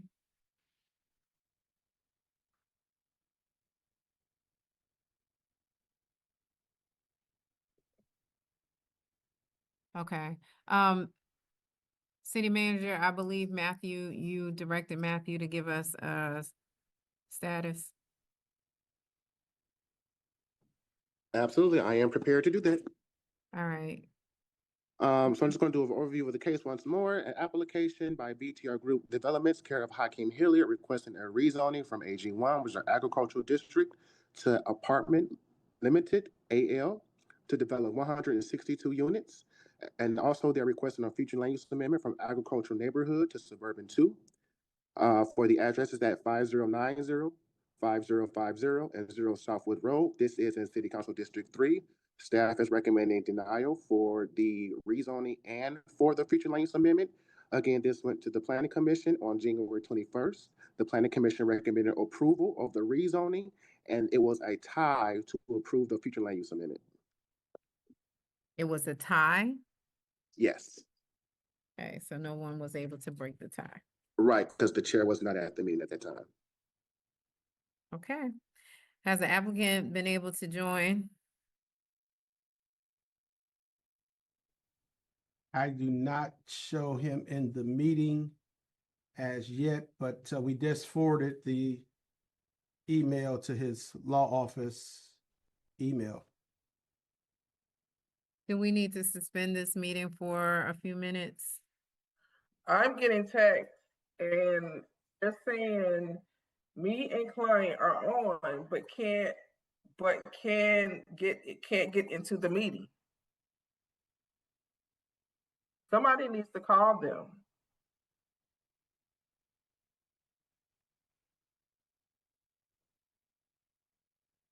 Can someone please take care of this matter, or we need to take a short recess until we get it squared away? It looks like Madam Mr. Chair. Hewitt just popped in the meeting. Okay. Did hear someone announce my name. I was going to move for a 5-minute recess while we got the applicant online. Second, because I also need the case sent to me. All right, it has been moved and properly second. Please sound by, I guess we can do by eyes. I can be able to verify. All right, I'm gonna go down the list. Continue. For a 5-minute recess. It has been moved and properly second. Anybody else? Aye. Aye. Aye. All right, we will move for a 5-minute recess. We're recessed at 5:21 p.m. All right.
to reconvene? I move to reconvene. Second. All right, it's been moved and properly second. Can you all sound by saying aye? Aye. Aye. Aye. Aye. All right, that motion passes. All right, we will go ahead and open up this public hearing. At this time, I'm opening up the public hearing for item 3A on the agenda. You have a total of 10 minutes to give your presentation. You do not have to use all of that time. You may also want to reserve time for rebuttal. Also, please keep in mind that time is included with public comments for any of the citizens who are also in favor of your application. Any time granted for the application, the same amount of time must be given to the opposition, if any. You may proceed with your presentation, Mr. Hilliard. Thank you, Madam Mayor, members of council. Sorry for the snafu on the front end here. We were, Mr. Furlow and I both had trouble getting on, but I think it was our fault. So appreciate for giving us the time to present to you this evening. This is the application of the BTR Group for a rezoning for a property located on Southwood Road in an area that's it's in District 3, but it bordered the city of Union City, Georgia. We did went through a couple of zoning cycles and reacted to some of the concerns from the Cliftondale Neighborhood Association and the Planning Commission. And as I heard you discuss, the Planning Commission did recommend to support this project, as well as the Cliftondale Neighborhood Association, after we went back and made some specific changes that they requested. I'm speaking really fast because I want to first let you all see the video that Mr. Furlow had prepared for the project that is immediately across the street from this, that is going to be a sister project too. And then he's going to share some facts with you. And Mr. Adams, if you could share This that. community is about more than that. It's about creating a vibrant, safe, Yes. well-maintained environment where residents. This community is about more than that. It's about creating a vibrant, safe, and well-maintained environment where residents thrive and the surrounding neighborhood benefits. The first thing that attracted me was the new townhomes in an apartment complex area. It being a townhome, and the outside exterior, of course, caught my eye as well. It had a very modern look to it. And I think just the amount of square footage that you get for the price is a great deal. Our residents enjoy resort-style amenities, professional landscaping, and safe, well-designed homes. That translates into healthier, happier families and a community that the city can be proud of. I love knowing that my landscaping and maintenance is taken care of is wonderful. Absolutely stress-free. I love not having to buy a weed whacker or a lawnmower. It feels great. It takes a lot of stress off of the renter as well, because that's one less thing you have to worry about. This is not just another housing development. It's a thoughtfully designed, professionally managed community that enhances property values, strengthens the city's appeal, and ensures long-term quality for both residents and neighbors. This development is designed to be a long-term asset for the city. The biggest thing that saves me time and reduces my stress at this community is maintenance. Putting in work orders is a 1-minute process. They have it to where you can take pictures and tell them specifically what the issue is. You don't have to be home and wait for them or take off work. If something major breaks, we have emergency maintenance, so they're always on top of things. I am very grateful for maintenance, and it's been wonderful so far. We believe this development sets the benchmark for how thoughtful design and professional management can work together to enhance the quality of life for citizens and the city as a whole. Even though I've only been here a short amount of time, I have already experienced a sense of community at this property.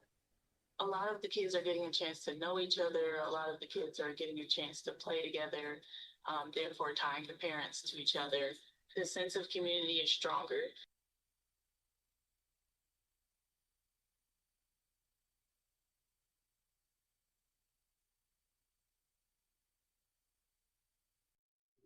I think we can stop right there since the audio's gone.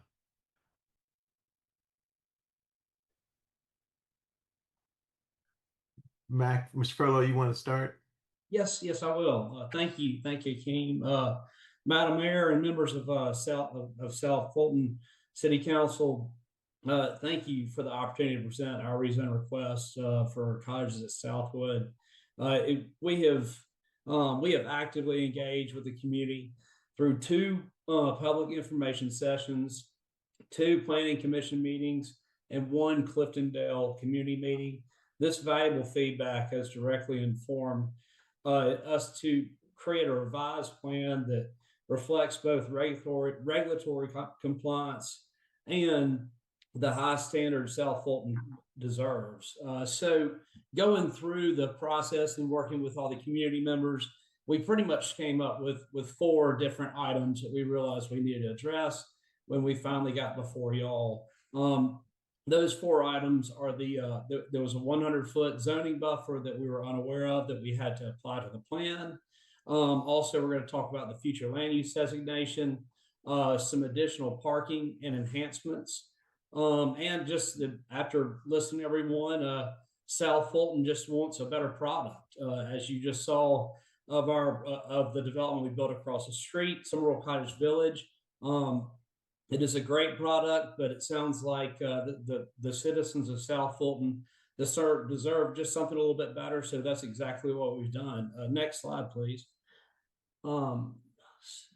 As you can, I don't know if you can tell here in the plan, but however, staff did provide comment that we did not incorporate a 100-foot zoning buffer into the site plan. So we have fully incorporated a 100-foot zoning buffer into our site plan, aligning with South Fulton's zoning code 405.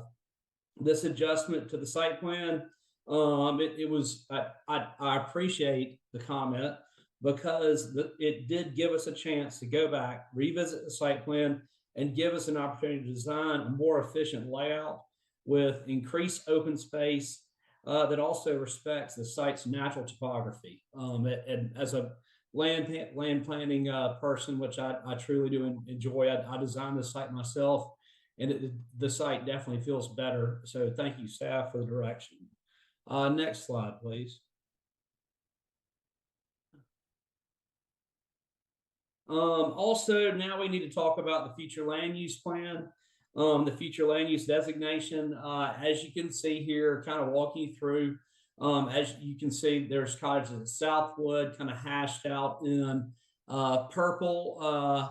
And then you've got South Fulton properties to the north, Suburban 1 on Wild Boar Court, and then everything kind of flows down to the south to the public shopping center, the community live work future land use depicted in purple.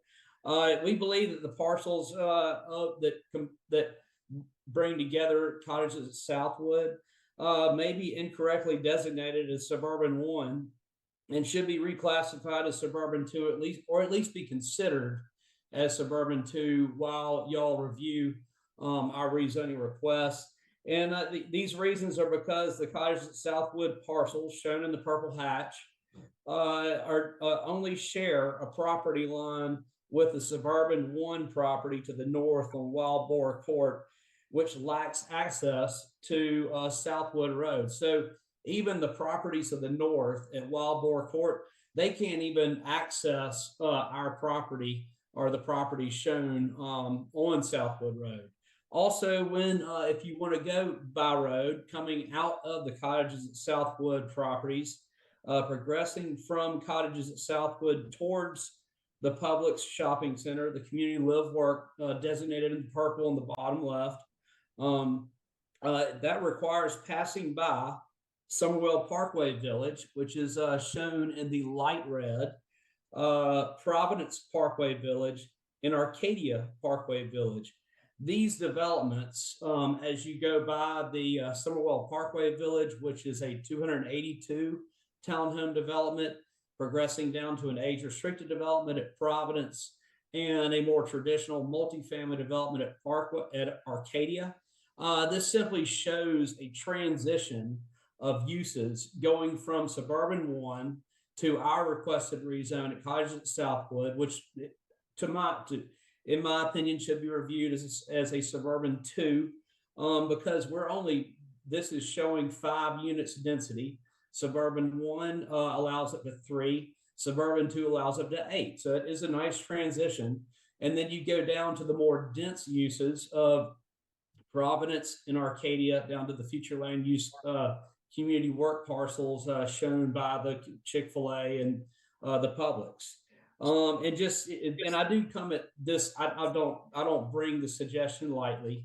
I recently spent time in my home county as on the future land use committee here in Athens Park County, and in doing so, I became aware that the future land use mapping is a broad planning tool, and which can from time to time not exactly pay attention to the actual parcels. So it's more of a broad stroke. And it is a broad stroke showing everyone how y'all intend to grow your county and how you intend to also have transitions from one use to the next. I'm not saying it's anybody's at fault here. And your future land use mapping committee did a great job. 5 seconds, and that'll be his time for 10 minutes. Right. Can I keep going? I think we're done. We're done? I think we're out of time, yeah. Yeah, you are out of time. You want to Okay. just do one closing sentence, please? Well, I'll just close out saying that we have also worked with Mr. Marcus Carter at Cliftondale, all the citizens of South Fulton. We've enjoyed working with y'all. I believe we got a nice plan in front of y'all. I'll be happy to answer any questions, and thank you so much for your consideration for this rezone request. All right, thank you. All right, Mr. Clerk, are there any names in opposition? Yes, ma'am. There is one speaker card that was received from Mr. Marcus Carter. Mr. Carter, if you're on the line, unmute and receive instructions from the mayor. Mr. Carter, what is the first name? Marcus. Marcus Carter. Okay. In opposition?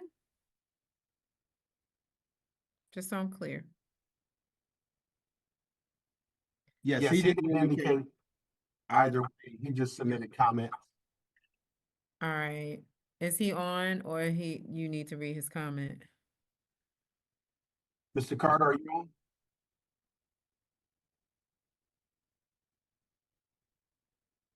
I see someone with iPhone, but I don't know who it is. I've asked that person to identify themselves from earlier. Okay, I don't believe he is on. So at this time, if there are no additional speakers, I will be closing the public hearing, and we will take questions from the council, starting with the district's representative, Councilwoman Willis. Thank you very much for recognizing me. I just contacted Marcus Carter, president of Cliftondale Community Club. First, I want to say thank you to Mr. Furlow and Mr. Hilliard for working with the community and coming to a meeting of the mind and a compromise. Colleagues, this tract of land has had many concepts, but where it's essentially located is in the proximity of the Providence Union City Senior Assisted Living Facility. I think they have townhomes over there. If you go behind Publix, they have affordable housing that HUD owns. And then behind that, they have a senior living community.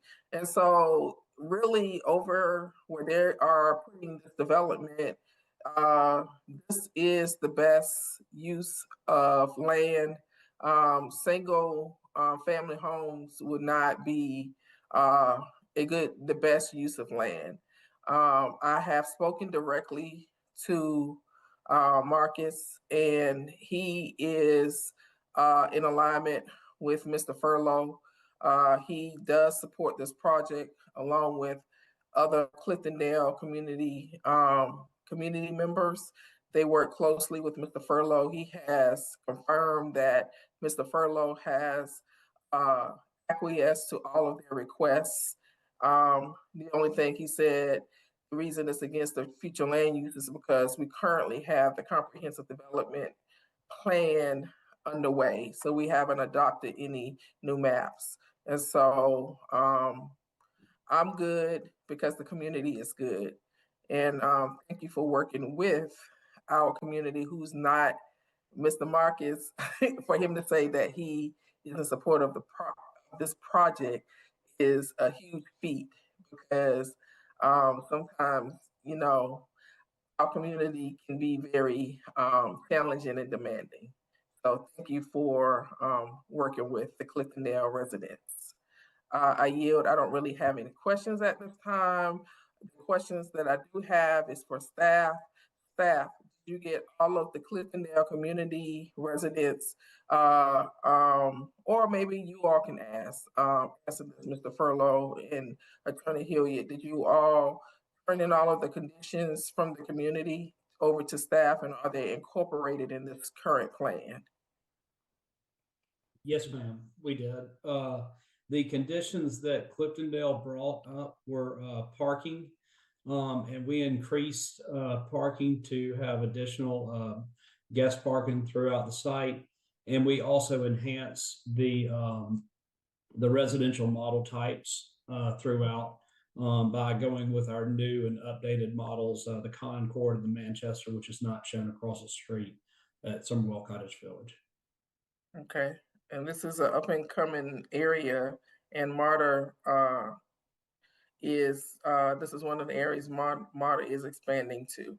So thank you so much. I would ask that we move to add this to the regular council agenda, Clerk Adams, because I preferably will want to go ahead and vote on this. If we don't have any opposition, I'm planning to wait the first read and go ahead and vote on this.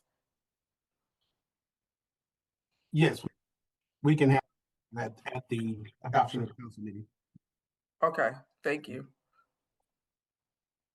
All right, thank you, Councilwoman Willis. Are there any other questions from our colleagues? I have no speakers. All right. Well, thank you all for the presentation.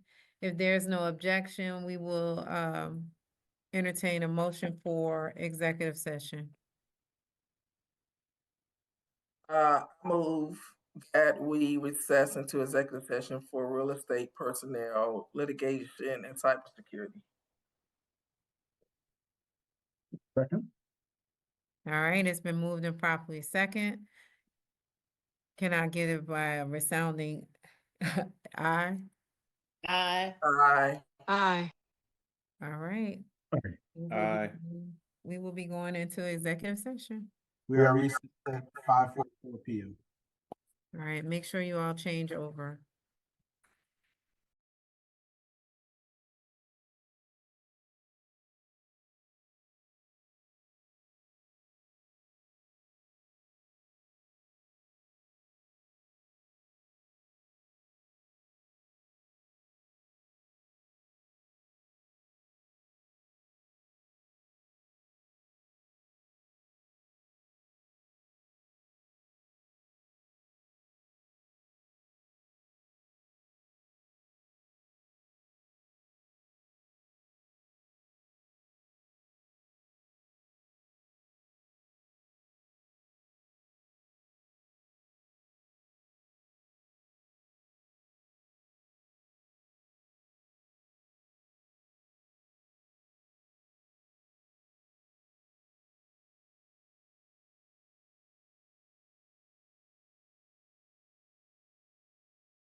Executive session has concluded and the council meeting is now back into open session.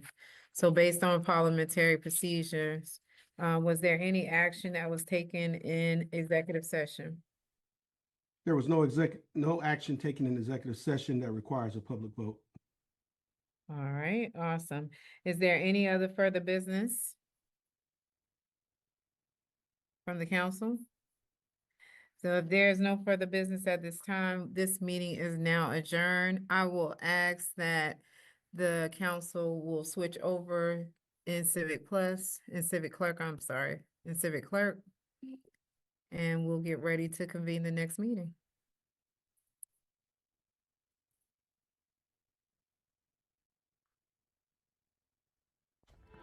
Thank you for joining us live for the City of South Fulton City Council meeting. We are proud to introduce the leadership entrusted with guiding our city forward. Mayor Carmelita Gomes, District 1 Councilwoman Dr. Catherine Rao, District 2 Councilman Aaron V. Johnson, District 3 Councilwoman Helen Zenobia Willis, District 4 Councilman J.C. Sebastian, Mayor Pro Tem Keosha B. Bell, District 6 Councilwoman Natasha Williams Brown, District 7 Councilwoman Linda Becker Pritchett. Supporting the work of this body in the operations of our city are City Clerk Corey Adams, City Manager Sharon D. Subadan, and Interim City Attorney Sarah Kelly. Thank you for being the best part of the City of South Fulton, a city on the rise.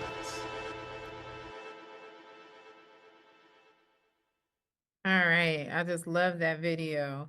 So again, I am officially calling the City Council regular meeting for Tuesday, January 27, 2026 at 7 p.m. officially to order. Mr. Clerk, can you please sound the roll?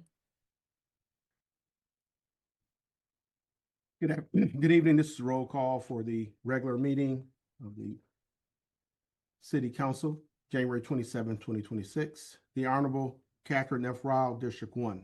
Present. The Honorable Aaron V. Johnson, District 2. Present. The Honorable Helen Z. Willis, District 3. Yeah. The Honorable J.C. Sebastian, District 4. Present.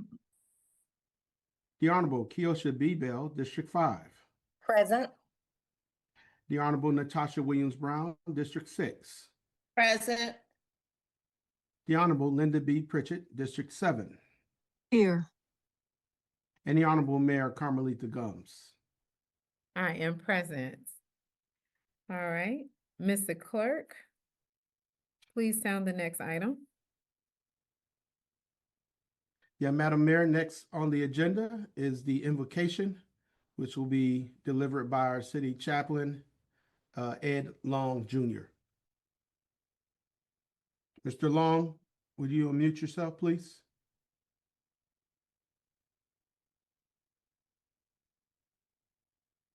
Mr. Long?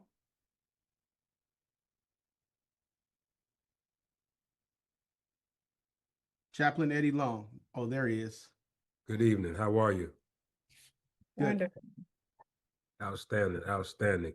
I saw a notice in the chat to list my information and all, but the way that the Zoom is set up, it did not allow for me to do so. So I am here now, and I'm assuming that is the part where you all would like for the invocation to be shared. Yes, sir. Outstanding, outstanding. Well, I'm in chaplain mode now as well as in father mode. So if you hear my children in the background, please accept them, not excuse them, but accept them as a part of this community. If all hearts and minds are clear, I will lead us now in this invocation. We're grateful for a peaceful transference of leadership from the previous mayoral administration to the leadership of now Mayor Carmelita Gomes. We celebrate each elected official, each elected council person, as we declare blessings and favor, insight and wisdom of the Most High God to perpetually be invoked into this leadership and this council. Furthermore, we petition accountability, empathy, justice, love, mercy be extended to you, and that you extend it to all by the measure of your judgment and accountability. I declare that resources in abundance be at your disposal for the benefit of the citizens of the city of South Fulton and for the upbuilding of the kingdom of God. I pray that your households are healthy, your marriages are operating in purpose, your businesses and your jobs are sustained, and that your souls are whole. I declare that tonight's meeting be fluid, respectful, functions with dignity, it overflows with love, and it does well to hear and meet the needs of the people. We come into this moment releasing our personal stresses of the day as we just pause and feel that. And as we embrace the concerns of this community. If all hearts, minds, and spirits are in agreement with this prayer, simply state, I agree. I agree. God bless you. God bless you. Amen. Amen. Thank you. Ashe. All right. Mr. Clerk, please sound the next item.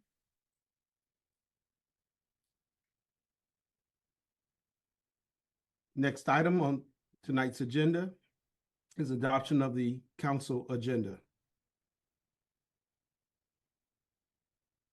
All right. I The believe that, order would be the Pledge of Allegiance. do you want to lead us, Councilwoman? Of course.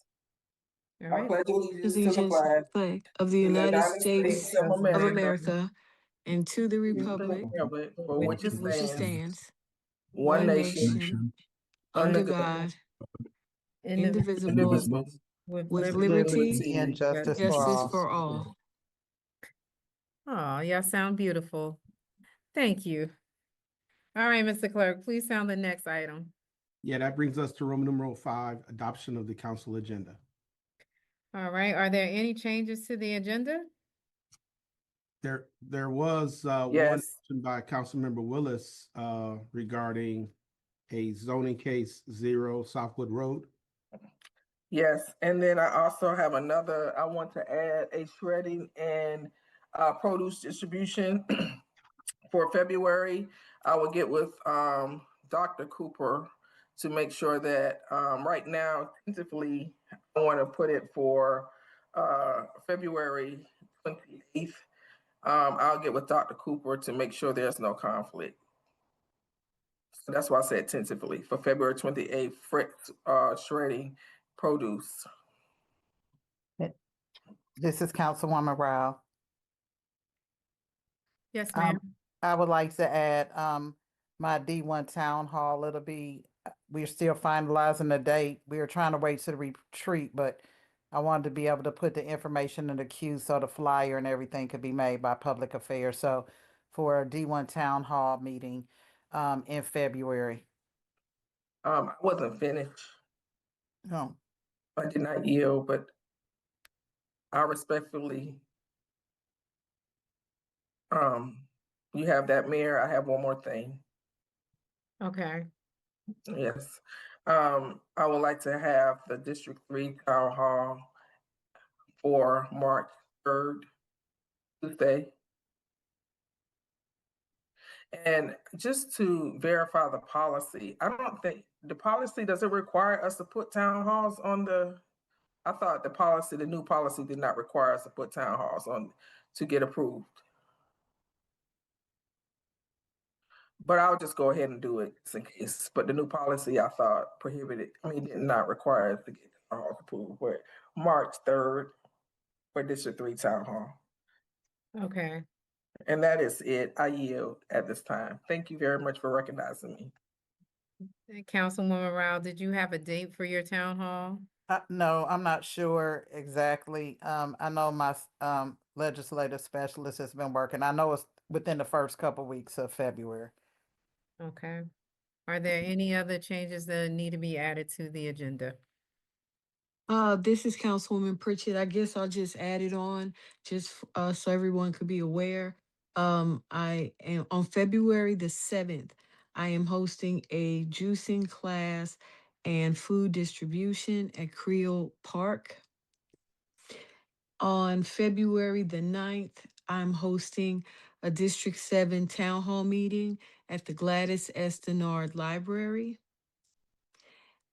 And on February the 12th, I am hosting a business roundtable with the mayor at the Economic Development Office as a lunch and learn.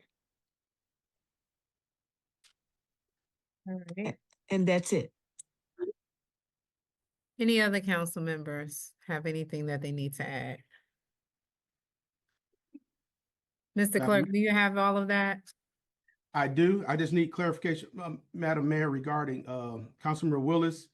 Were you still moving forward with that Southwood Road zoning item? Yes. I plan to vote on it tonight. So tonight would have been for first read this evening? Yes, we're waiving it. I'll be motion to waive the first read so that we can vote. Okay. So yes, ma'am, I have all of those items, Madam Mayor. Okay. And we're doing this to save time. If there's no objections to the agenda, as amended, then we can approve those noted changes and move forward. All right. We approve the agenda as amended. All right. Well, since there's a motion now, wait a minute. I'm sorry. I will withdraw that motion. We don't have to vote? Don't have to vote. No, if there's no objections to the changes that have been amended, we can move forward with the approval of the agenda. Mayor, can I ask one more thing? I withdraw my motion. What about, can we do, could you ask parliamentary procedures, or could we go ahead, if there's no objections, can you call for us to vote for the approval of the minutes and the consent agenda by affirmation if there's no objection? Well, we're doing this separately, but it's the same for the council minutes as well, so. Okay. Let's move on with the adoption of the agenda. Since there's no objection, that is approved. Thank you. Okay, next. Madam Mayor, I did have one slight caveat with the appointment. Just wanted to clarify for the ZAB appointment, they are in the middle of a hearing. And so just be my advice that the new appointment occur once they're in the middle of the hearing to not waste city resources, because they would have to start all over.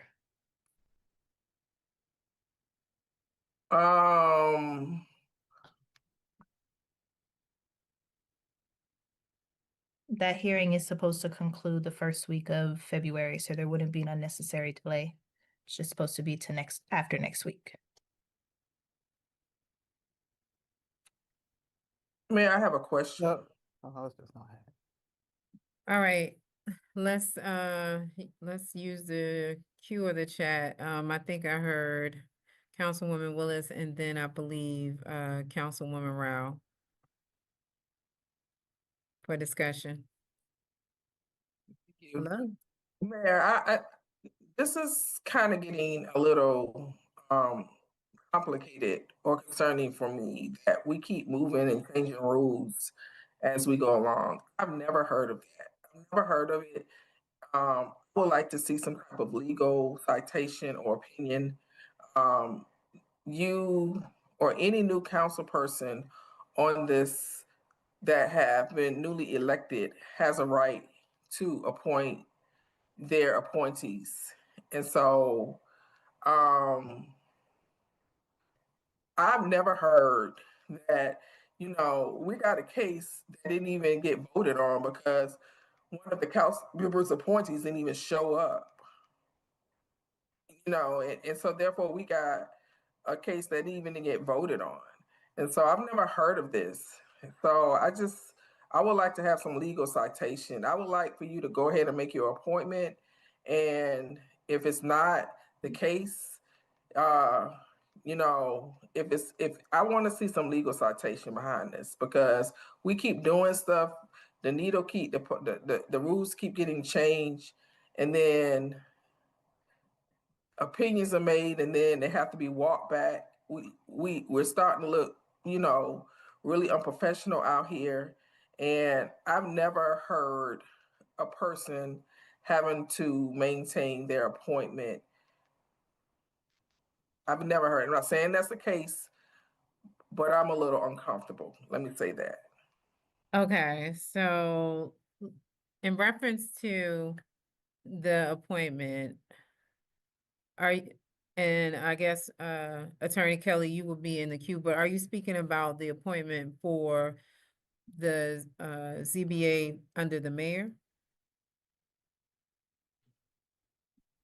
I'm not sure who the appointment was for. I just heard that it was for the ZBA. They are in the middle of a very important hearing. That a significant amount of resources to get the ZBA counsel as well as other counsel, conflict counsel, to be present to help the current fact finders. It'd be the same thing as if we were in the middle of a jury trial and you switched out one of the jurors. So it's just my request based on equity and economic benefit of the city to not waste the city's resources to switch out a fact finder when they're in the middle of an important hearing. It would not be an unnecessary delay. It would just be effective February 4th. The hearing is supposed to conclude next week. Okay, I'm gonna start recognizing the queue, and I believe Councilwoman Rowell is next, and then I do see Councilwoman Williams Brown. Yeah, I was just gonna kind of say with the attorney, just make it effective.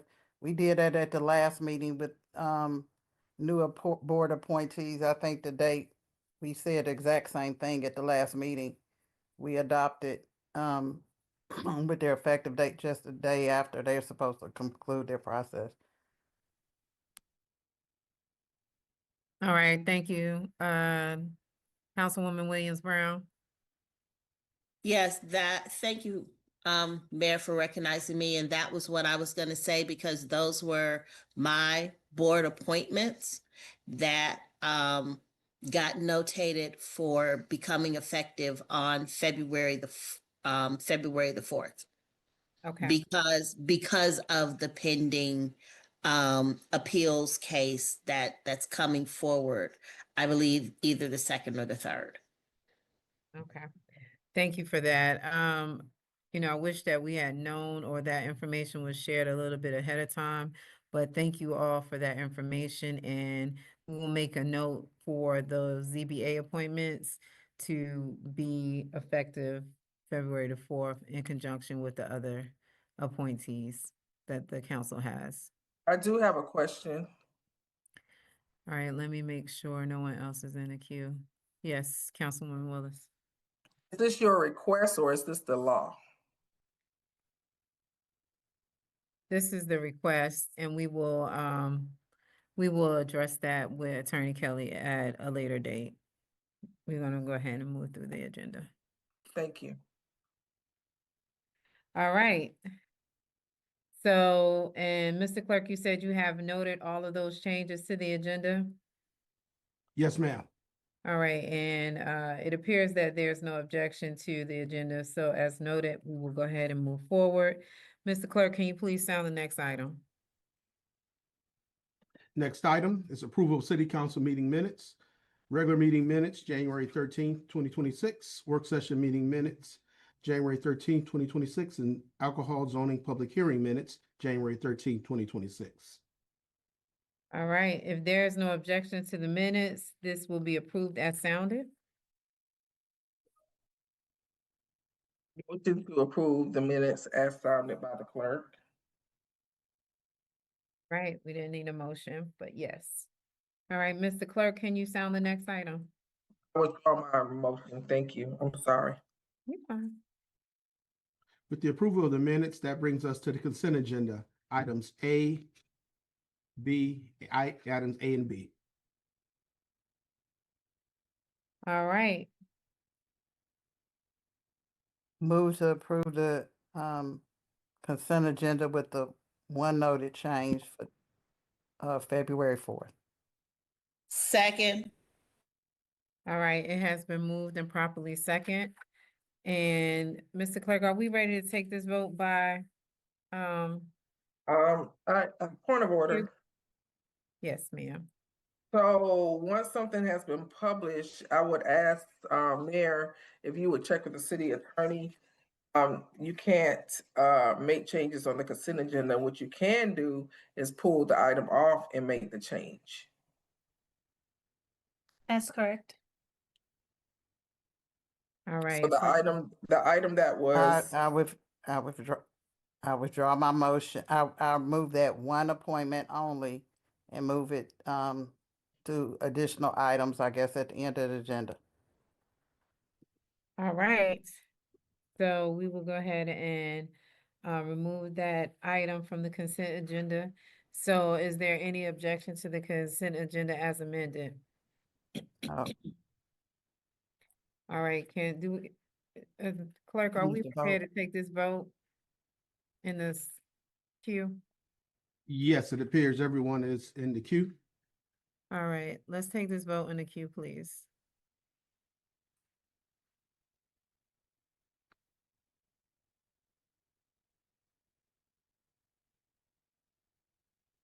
Vote is open.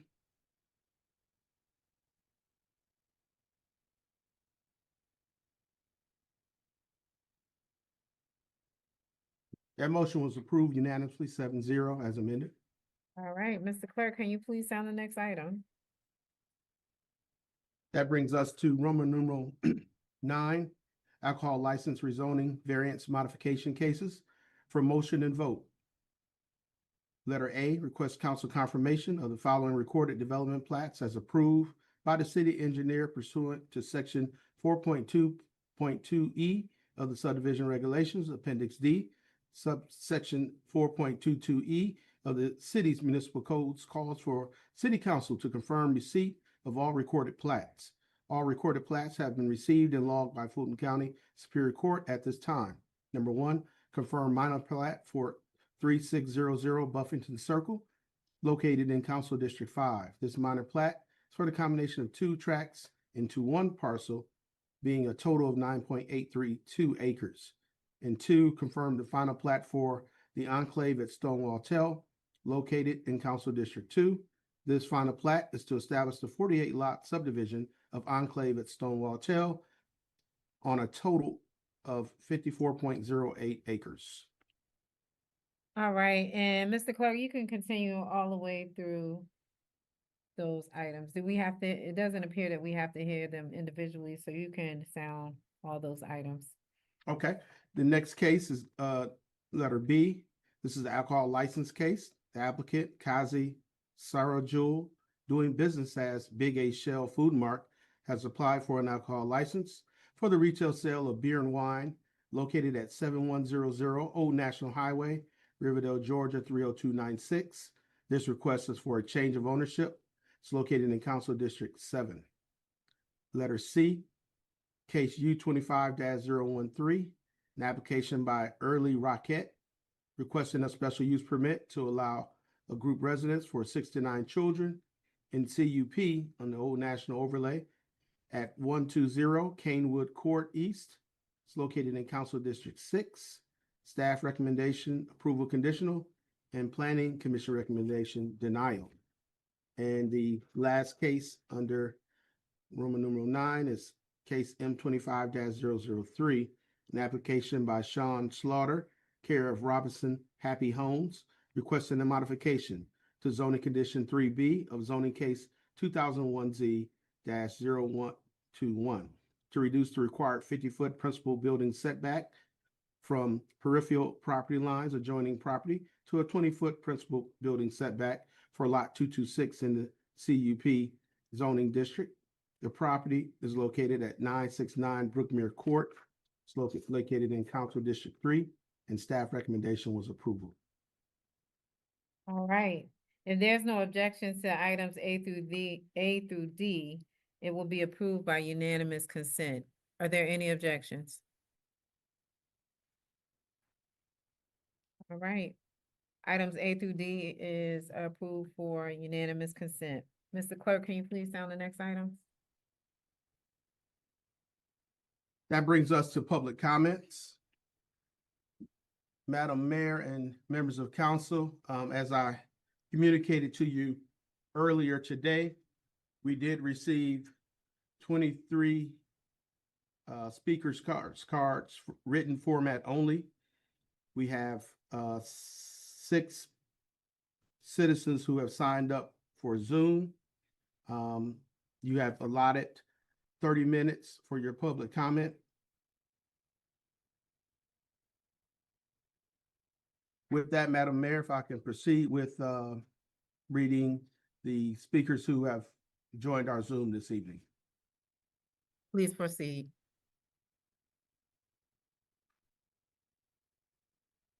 For the speakers, you will be granted 2 minutes each, and public comments will not exceed 30 minutes.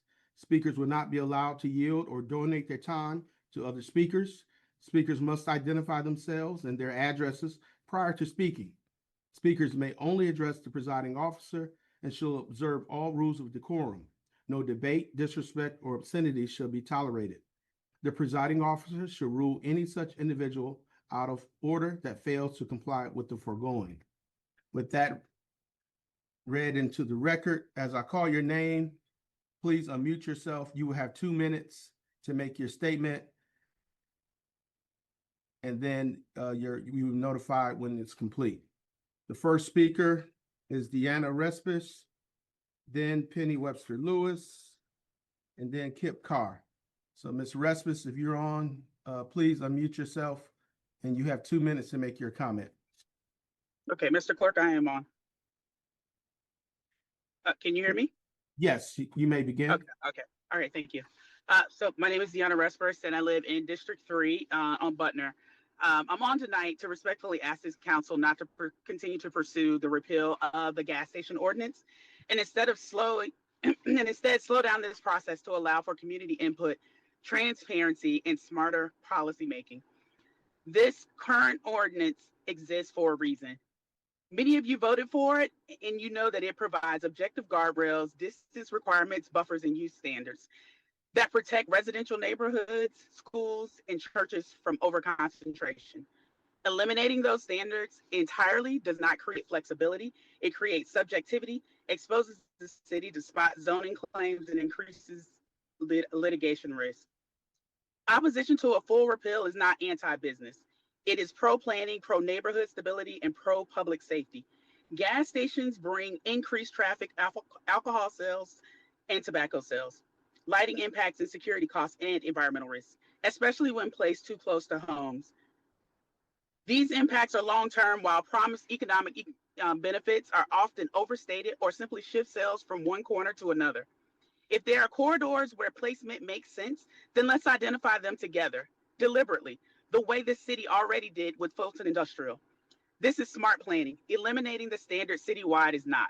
If the goal is economic development, there are innovative alternatives that this council should explore, such as brownfield impact fees or environmental and mitigation fees tied to fuel stations.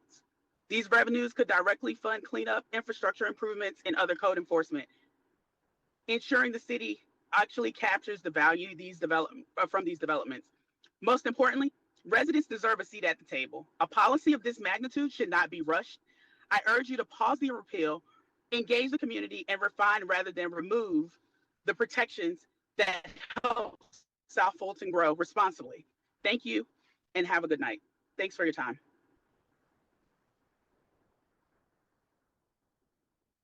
The next speaker, Ms. Penny Webster Lewis.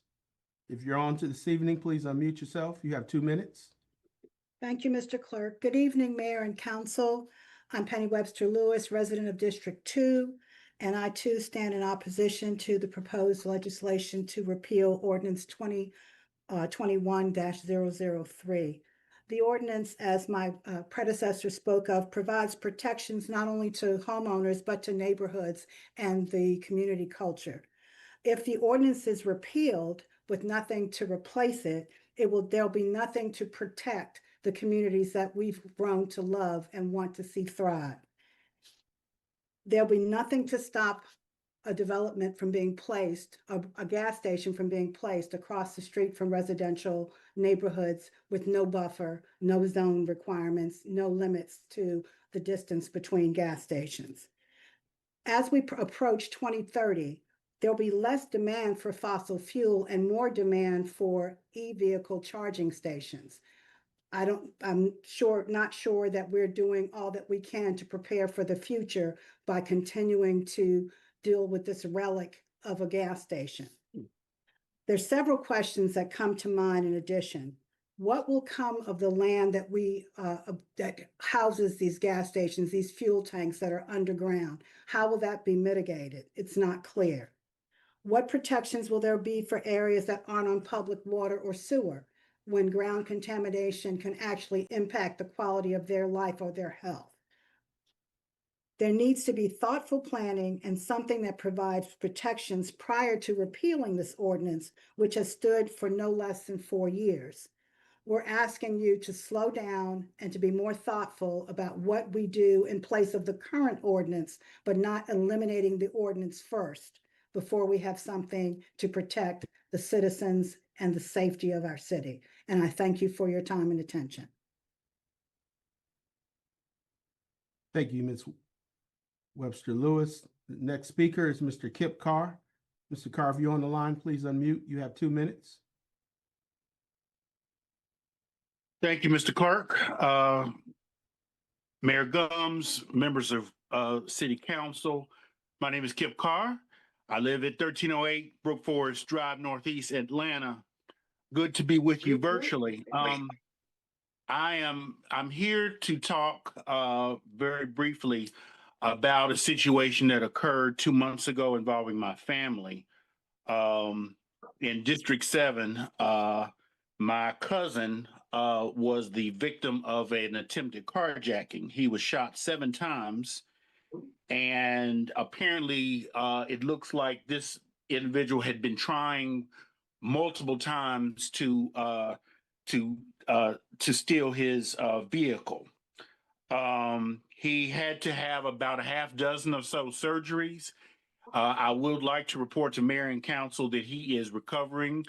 However, I'm very concerned. I'm very concerned that we need to probably heighten visibility of the police department. And I want to thank Councilwoman Pritchett. I know she reached out to the Public Safety Director.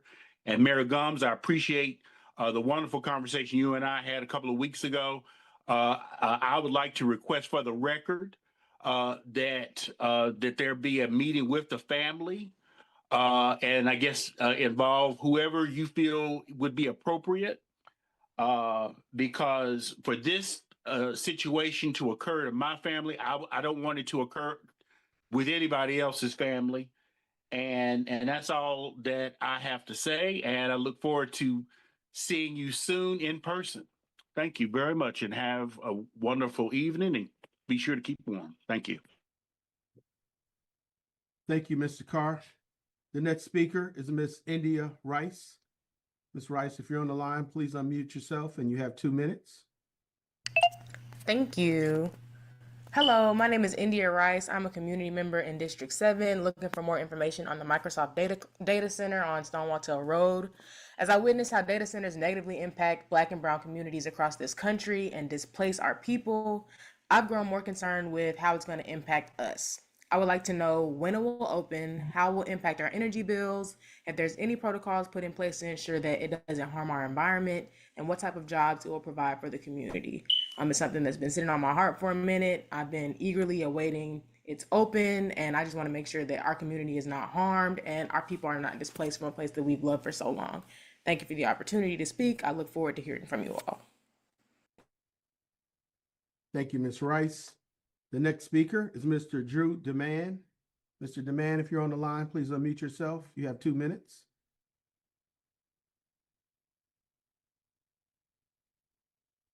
Mr. Demand. Okay, moving on to the next speaker, Ms. Danielle Withers.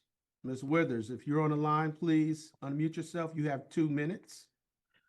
Thank you, Mr. Clerk. Mayor, Council, I echo a lot of the previous comments concerning repealing ordinance 2021-033. So I'll just read this to make this quick. It is unclear as to what all is being proposed to change, and I think a clear written document would be beneficial to the community, even if it's a living document. If we, the community, are only left to guess the details, then it's understandable when feelings of panic and calls for transparency arise. I have tried to weigh both sides of the debate, and I understand that restriction to competition is a valid concern. However, I don't think repealing Ordinance 2021-033 is a magic bullet that will solve rundown properties pertaining to gas stations. So suppose I'm a developer who is applying to build a gas station within 3 miles of a rundown Shell. The application succeeds, and I am now Shell's direct competition. What's my motivation to be a 75% better option where 10% might do? I don't have to rise to the level of Buc-ee's to steal their customers and be very lucrative. So I ask, what's the end goal? 3 to 4 gas stations hopefully competing in the same neighborhood? I doubt that will come to pass or even be very beneficial to that community. But competition is the main and only argument I have heard for repealing 2021-033. And I also don't think competition will drive existing older gas stations to upgrade what they have underground. I think ordinances pertaining to that will only be the environmental protections will basically be what will drive them to do that. So if I can humbly make a suggestion, it is to attack the root cause of the concern, the desire to uplift what we have in the city of South Fulton to a higher standard. We can write ordinances for that. If we must lift the 3-mile restriction, doing so without setting a standard for new development is a recipe for disaster. You might argue that setting a too high standard would diminish business interests, but I would argue that that's admitting to be willing to accept peanuts just so you can eat them now. Thank you, and for allowing me to speak. Thank you, Ms. Withers. The next speaker, Ms. Juanita Marbury. Ms. Marbury, if you're on the line, please unmute yourself. You have 2 minutes. Ms. Juanita Marbury.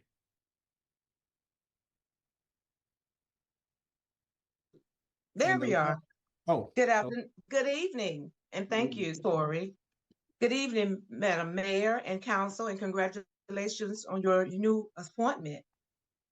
My name is Juanita Marbury, District 1, Boat Rock Road, and I am a 40-year legacy resident of this community. I'm before you to ask you to please do not repeal the gas station ordinance 2021-033. City of South Fulton has enough gas stations, approximately 25 gas stations, 1 per 4 miles. If the gas stations we have are not suitable, please use code enforcement to improve them or negotiate a contract to replace them with better ones. Also, I would like to speak on District 1 does not want or need MARTA. My neighbors have so many cars, and ordinance was created to get cars off the street and off the grass. The MARTA presenter stated that the bus route 80 runs Headland Drive, Greenbrier, and Campbellton Road, a long way from Amazon Sandtown. But MARTA stated it was requested by Sandtown, Publix, and Amazon and Fulton Industrial. So this bus needs to come out of East Point, down Camp Creek, and make a left on Campbellton Road to serve the needs that he stated. My neighbors do not need MARTA. I yield. Thank you. Just wanted to check one last time. Did Mr. Demand join the meeting? Or Ms. Alma Hill? Madam Mayor, with no response from the queue, that completes the public comment for this evening. All right. Thank you, Mr. Clerk. Can you sound the next item, please? Yes, ma'am. That brings us to council comments. All right, we will start with council comments, and I can't remember what we started with last time, but let's start with District 7. Thank you, Madam Mayor, for recognizing me. Good evening, everyone. I don't have a whole lot. On February the 7th, on a Saturday, backed by popular demand, we are having a juicing class for everyone who joined us last time and the people that didn't get to participate. It's something that's near and dear to my heart because it promotes healthy lifestyle, fruits and vegetables, just knowing the proper way to juice, that it's not that complicated, and being able to fellowship with your neighbors. As we teach you how to juice, we're providing the fruits, we're providing juicers, and we'll also be doing a food distribution at the same time for those participants. The class is can only have 50 participants, so our class is actually full at this time, but we will do more classes as time permits and, people continue wanting to participate. So I look forward to seeing everyone there.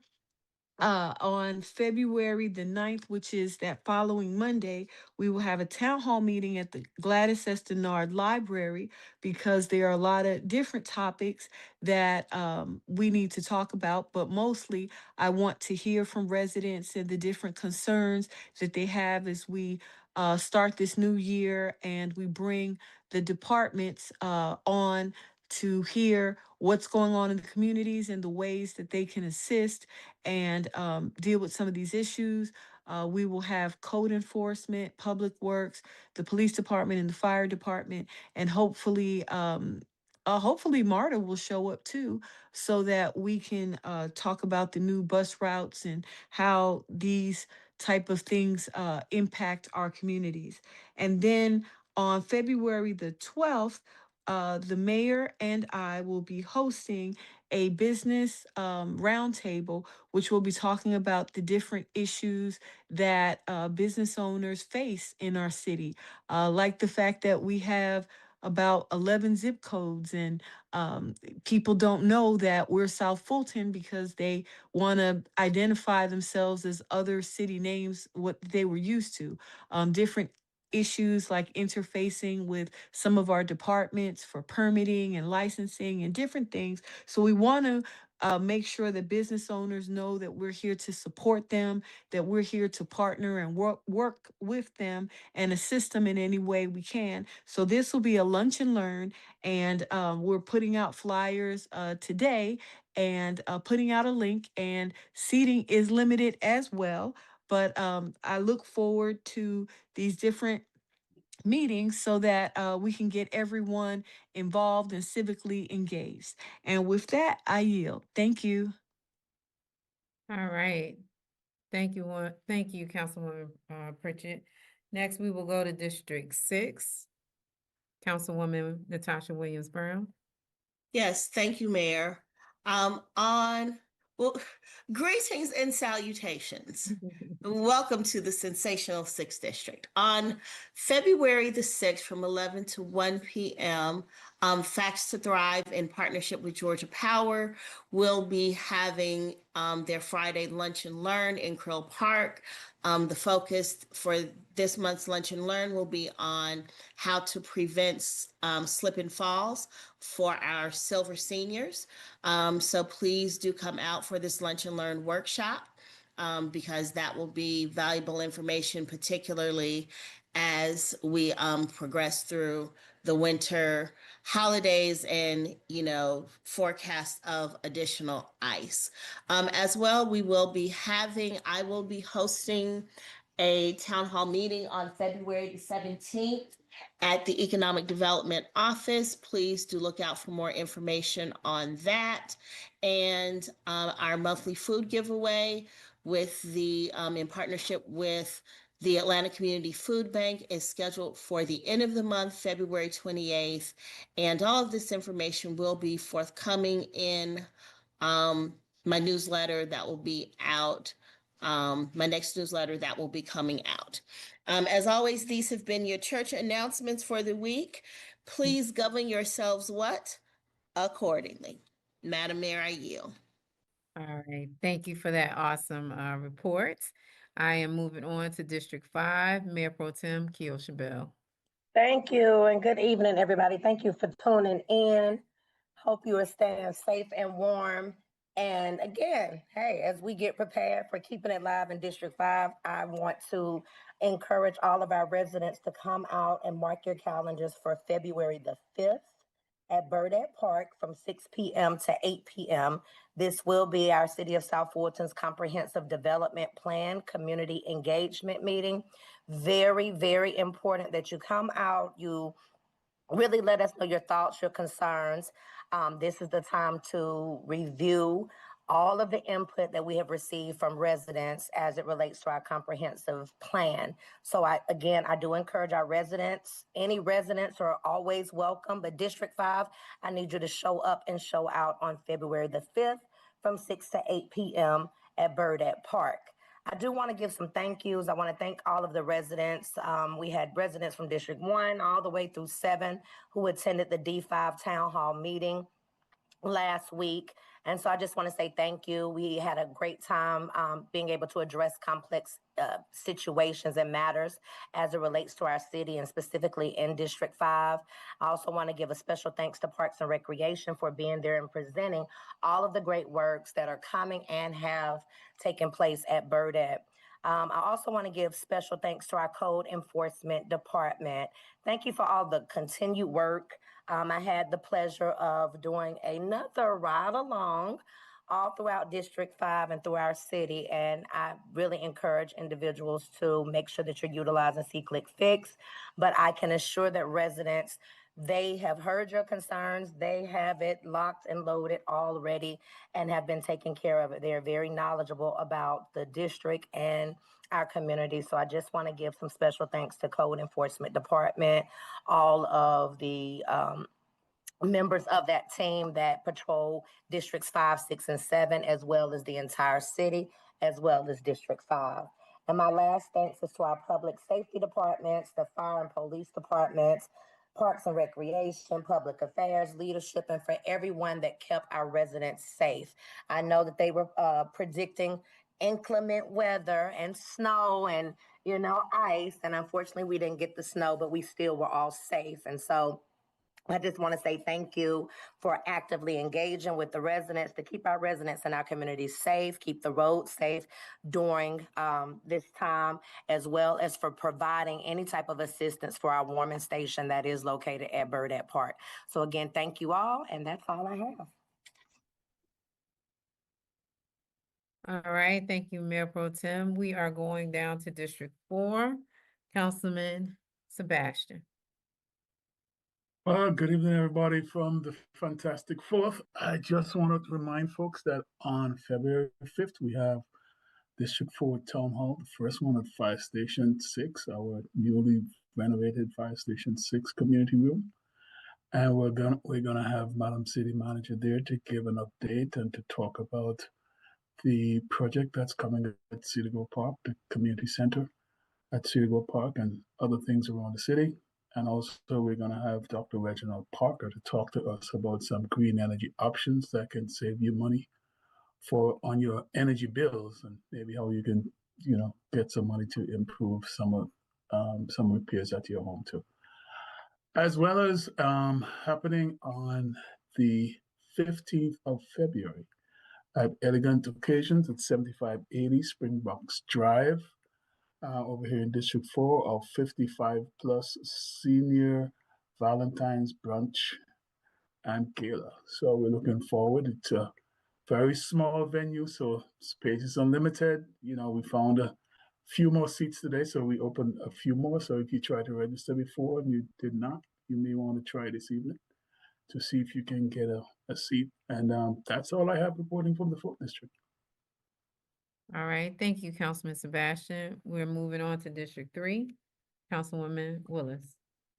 Thank you, Mayor Gums, for recognizing me. I want to put an official statement on the record. I would hope that with this new reign, new leadership that's in place, that, we know who the colleague is that incited residents and put out misinformation regarding this gas station ordinance. So I'm not going to be divisive and put that person name out. There will be a time that that person will be addressed. Several of the residents contacted many of my colleagues and told us who that person was. So as a result of that, I am going to read my statement for the record. Recent commentary circulating on social media regarding the city of South Fulton proposed action related to gas stations regulations has included significant misinformation. As the council member who sponsored the proposed legislation, which would strengthen our current ordinance, along with 4 other council members, I believe it is important to clearly state the facts and provide transparency to our residents. First, there was no rush on this new ordinance. Any suggestion that this proposal is being advanced because I will be leaving city council in March is simply false. The policy review has been under discussion since October of last year. There has been 2 iterations of this ordinance, and not one time did staff tell us that this should have been done by way of text amendment. Well, before any developer withdrew an application and long before speculation about future offices, this effort did not arise suddenly, nor was it driven by any single project or developer as reported. Secondly, the intent of this legislation is not to eliminate protections for neighborhoods. In fact, the council's goal is to strengthen the ordinance, not weaken it.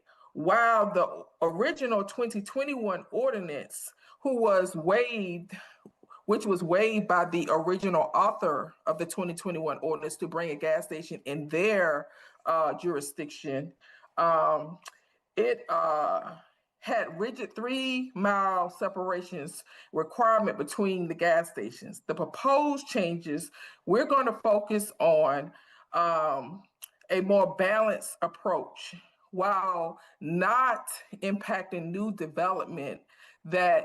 viable development that will come to the city. Under the proposed revision, residential protections remain in place, including required buffers from neighborhoods, with any reduction subject to direct council approval. Oversaturation is prevented through limits on the number of stations within the defined radius and the use of the special use permit process. Council oversight is increased by ensuring community input and accountability for any future proposal. So the new ordinance will be required to go forth through a text amendment, which will require a public hearing process through the planning commission process and the city council process. So residents will be able to have input.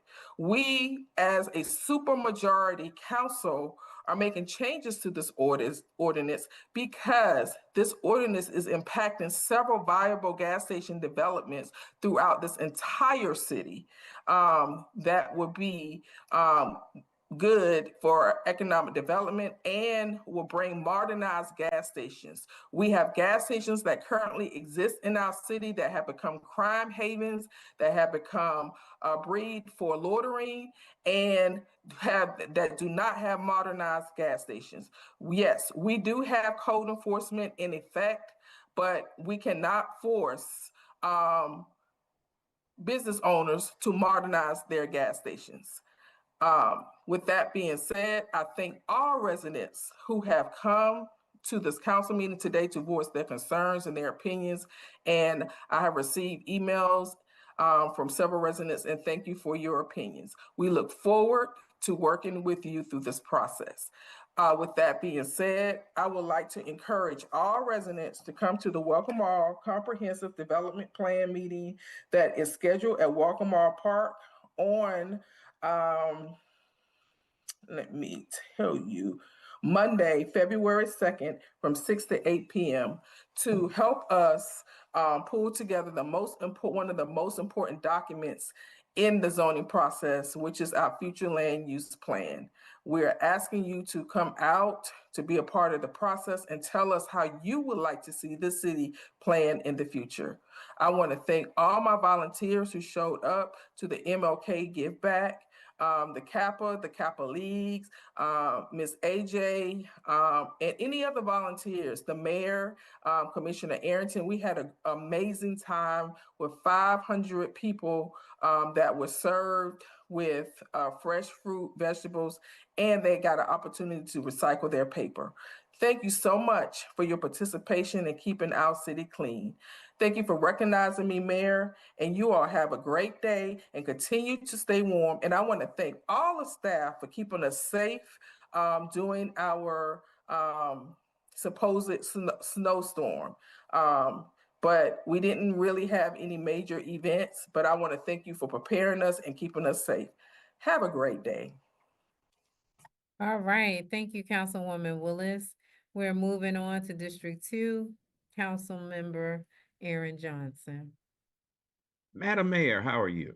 I'm well, how are you? I am phenomenal. I just have one quick thing for our for as an update is District 2 also has a comprehensive development plan community engagement meeting. It will be Wednesday, February 4th, 2026, 6 p.m. to 8 p.m. at Renaissance Church of Christ. That's at 3675 Butner Road. Please come out so we can talk about the various ways we'd like to see our city grow and the areas that you want to see changed and the area and whatever you want to see in our community. This is a great opportunity for community engagement. Again, that's our comprehensive development plan community engagement meeting for District 2, which will be Wednesday, February 4th at Renaissance Church of Christ. And that's all I have, Madam Mayor. All right, thank you, Councilman Johnson. And we're moving on to District 1, Councilwoman Rao. Thank you very much for recognizing me. A couple updates for those who planned on attending the brokers reception hosted by the Aerotropolis on the 28th. That has been postponed due to the projected storm that we had or didn't have, I should say. In addition, Sandtown Falls is hosting a homebuyer seminar on January 31st from 12 to 3 at 2377 Rosetta Drive in South Fulton. Lunch will be provided, so if people are looking for homes, please attend this seminar. Has been included in my newsletter. In addition, registration for the Youth Development Spring League, focused on fundamentals, skill development, and growth, is open through March 20th. You can visit Sandtown Park for details or scan the QR code in my newsletter. And for those who are interested in PALS Girls Volleyball Club, girls aged 9 to 17 can join the club at Sandtown Park on Saturdays from 2 to 4 p.m. This program helps young athletes develop their skills, build teamwork, and promote physical fitness in a positive, supportive environment. And since I wasn't going to respond to this, but I will. One of the council members implied that somebody on council, and you had to be referring to me because I was the original sponsor of the resolution or the ordinance to create the 3 distance requirements. I have not attended a meeting, met with any residents, or incited anybody, so that is fake news. In fact, I told them I would not attend, and I have received numerous emails, just as many of you have received, about this ordinance because they thought I had to repeal it since I sponsored it. So I don't know where that information came from. It's false. And in fact, I said I am 1 vote, period. That's been the extent of that conversation. So before you go there and insinuate or imply or suggest, please make sure you have your facts correct. All right, I guess that includes council comments, but I did want to share a few. There's lots to do in this city. Of course, you have heard from all of the council. There are plenty of town halls. comprehensive plan and events that are happening throughout South Fulton, so there should be no reason why residents are not engaged. We are moving this city forward and we are looking for your participation. I do want to thank our city manager, of course, our public safety, and our city staff. They did an excellent job over the weekend with the snowstorm that didn't really happen. I think we dodged a bullet. So I do want to say that I am very, very proud. I was just job well done. So I definitely want to make sure that you all are recognized. And it was a lot of hard work. It was people, doing the work and just being out there. So I do appreciate that. Also, I do want to take a moment to also thank our grants team.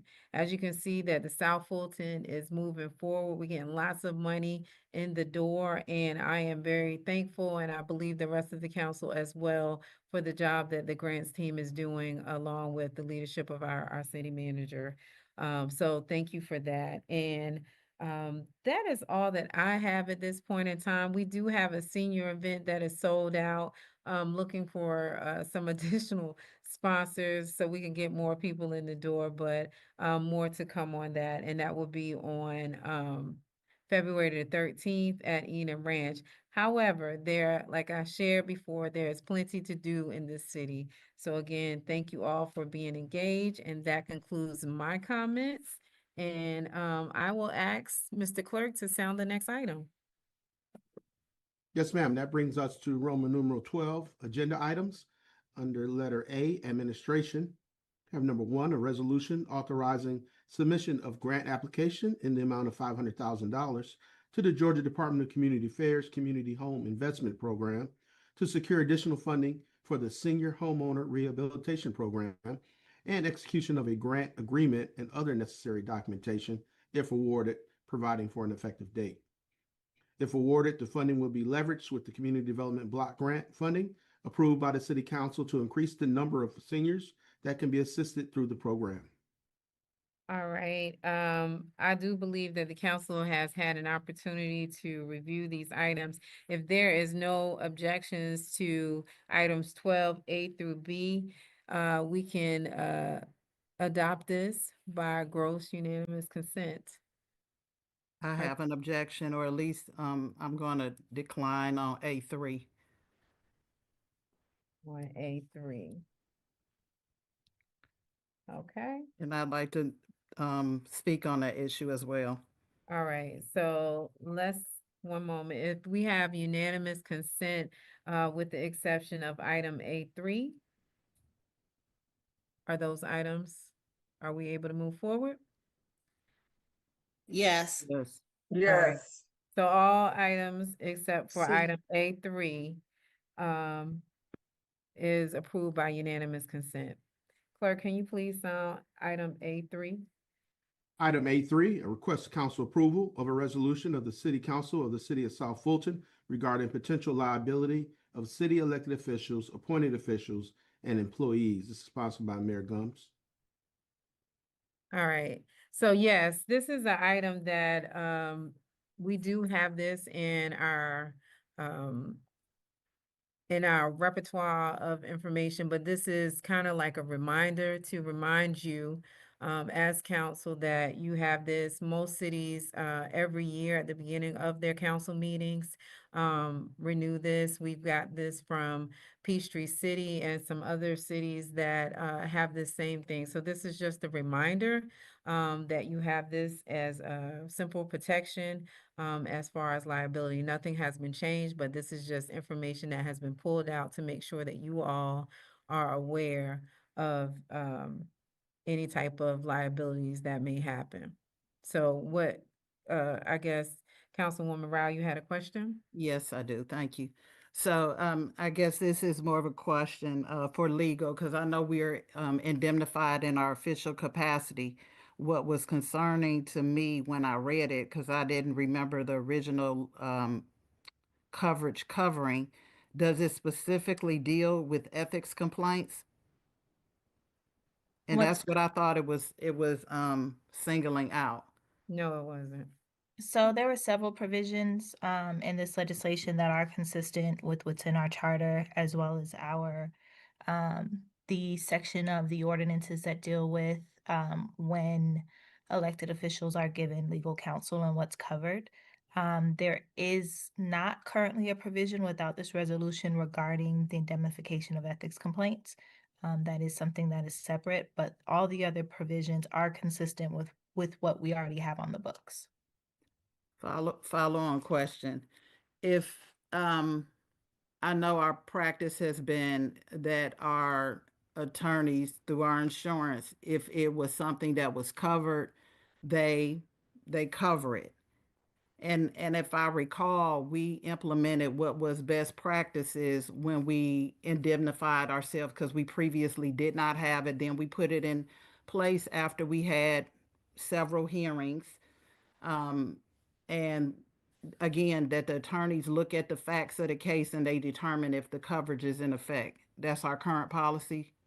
Is that true?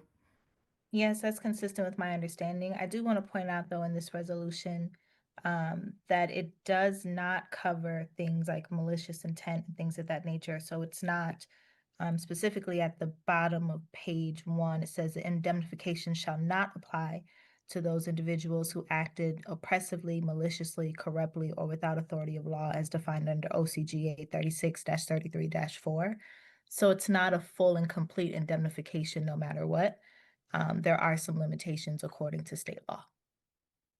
So just to verify, you feel this is consistent with what we currently have in place or what would be normal practice? This is normal practice across other municipalities. I also did consult with GMA Council as well. That this is consistent. I also checked with GERMA Council. As I mentioned before, the indemnification for the ethics complaint is different, but all the other provisions are consistent with what we already have in our books. Thank you, Attorney Kelly. And I guess this is just a follow-on question for Mayor Gumbs. The addition, could you speak to why you felt that was necessary to add? It is a careful reminder that every year that a lot of the other cities and mayors do that to remind their council of this particular clause.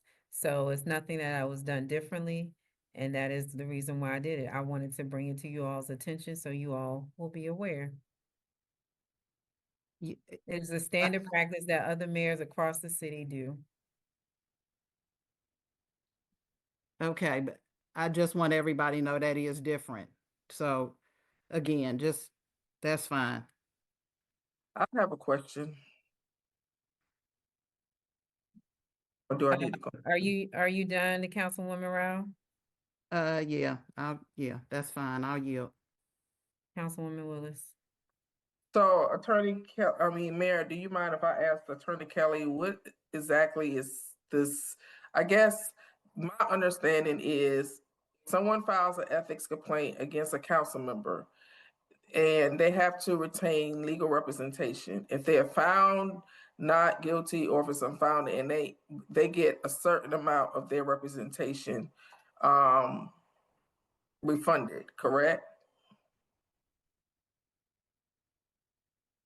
Hello? Trying to find my unmute button. I guess my point is, what is this doing? What is this saying? What is this doing? Because I'm a little confused on it too. Well, I would hope there was an opportunity to review it and to know what it says before we've gotten here today. But what it's saying is that there's certain indemnification for elected officials and employees, as long as they haven't acted oppressively, maliciously, and things of that nature. Article 3 of the charter talks specifically about the ethics complaint, and it already spells out there pretty explicitly what is covered when there's an ethics complaint.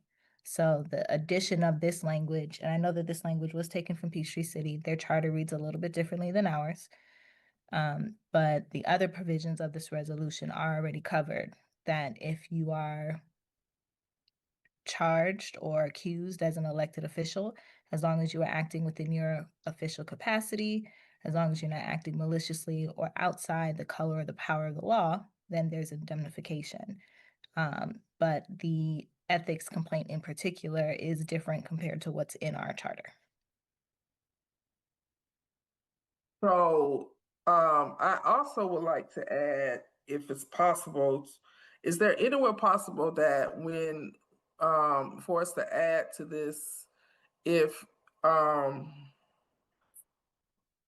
that residents who frivolously file ethics complaints can be held liable for legal costs?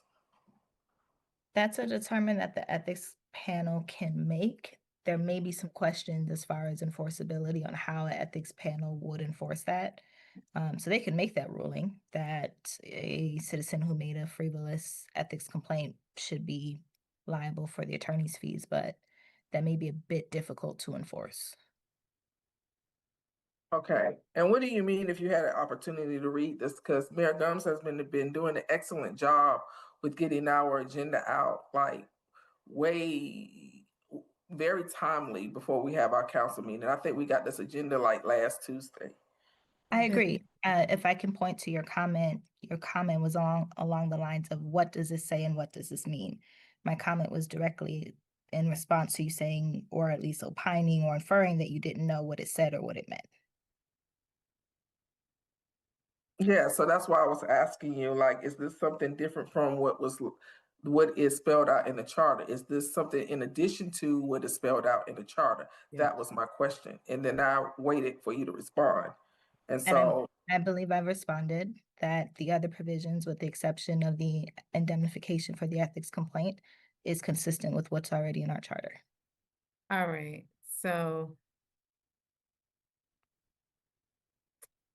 are we ready to proceed with the vote?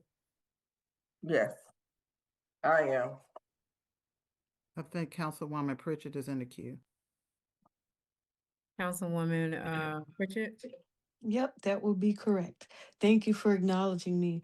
I just want to just chime in and just say, as a resolution, the mayor is just reminding us of something. I think she said that a few times. I don't think that there's any harm in adopting this resolution, just to be mindful and just to have somewhere to refer back to at any point in time and say, hey, we talked about this. This is in writing, and this is a point of reference for us. So thank you, Madam Mayor, for this thoughtful reminder of something that we may not have thought of. And I guess I look forward to subsequent reminders of things that can be helpful to us as elected officials serving in these capacities. And with that, I yield and I am ready for a vote. Thank you. All right, thank you, Councilwoman Pritchett. All right, can I get a motion since we pulled this one out? I move to approve as sounded. Second. It has been moved and properly sounded. Can we take this vote in the queue, please?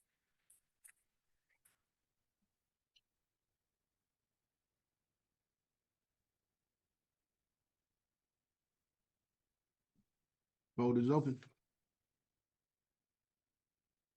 I thought I had a number. Oh, here it is.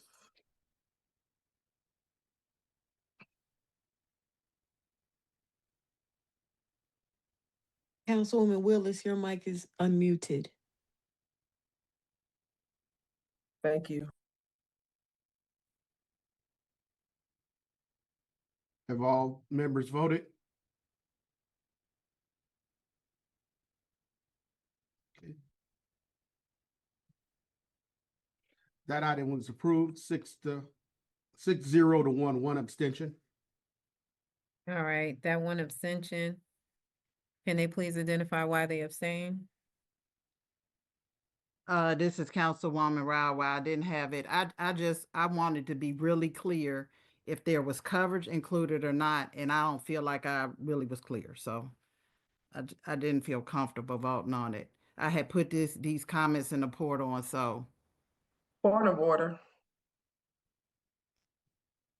Councilwoman Willis, for your point of order. Mayor, could you please have the city attorney read from the charter on grounds of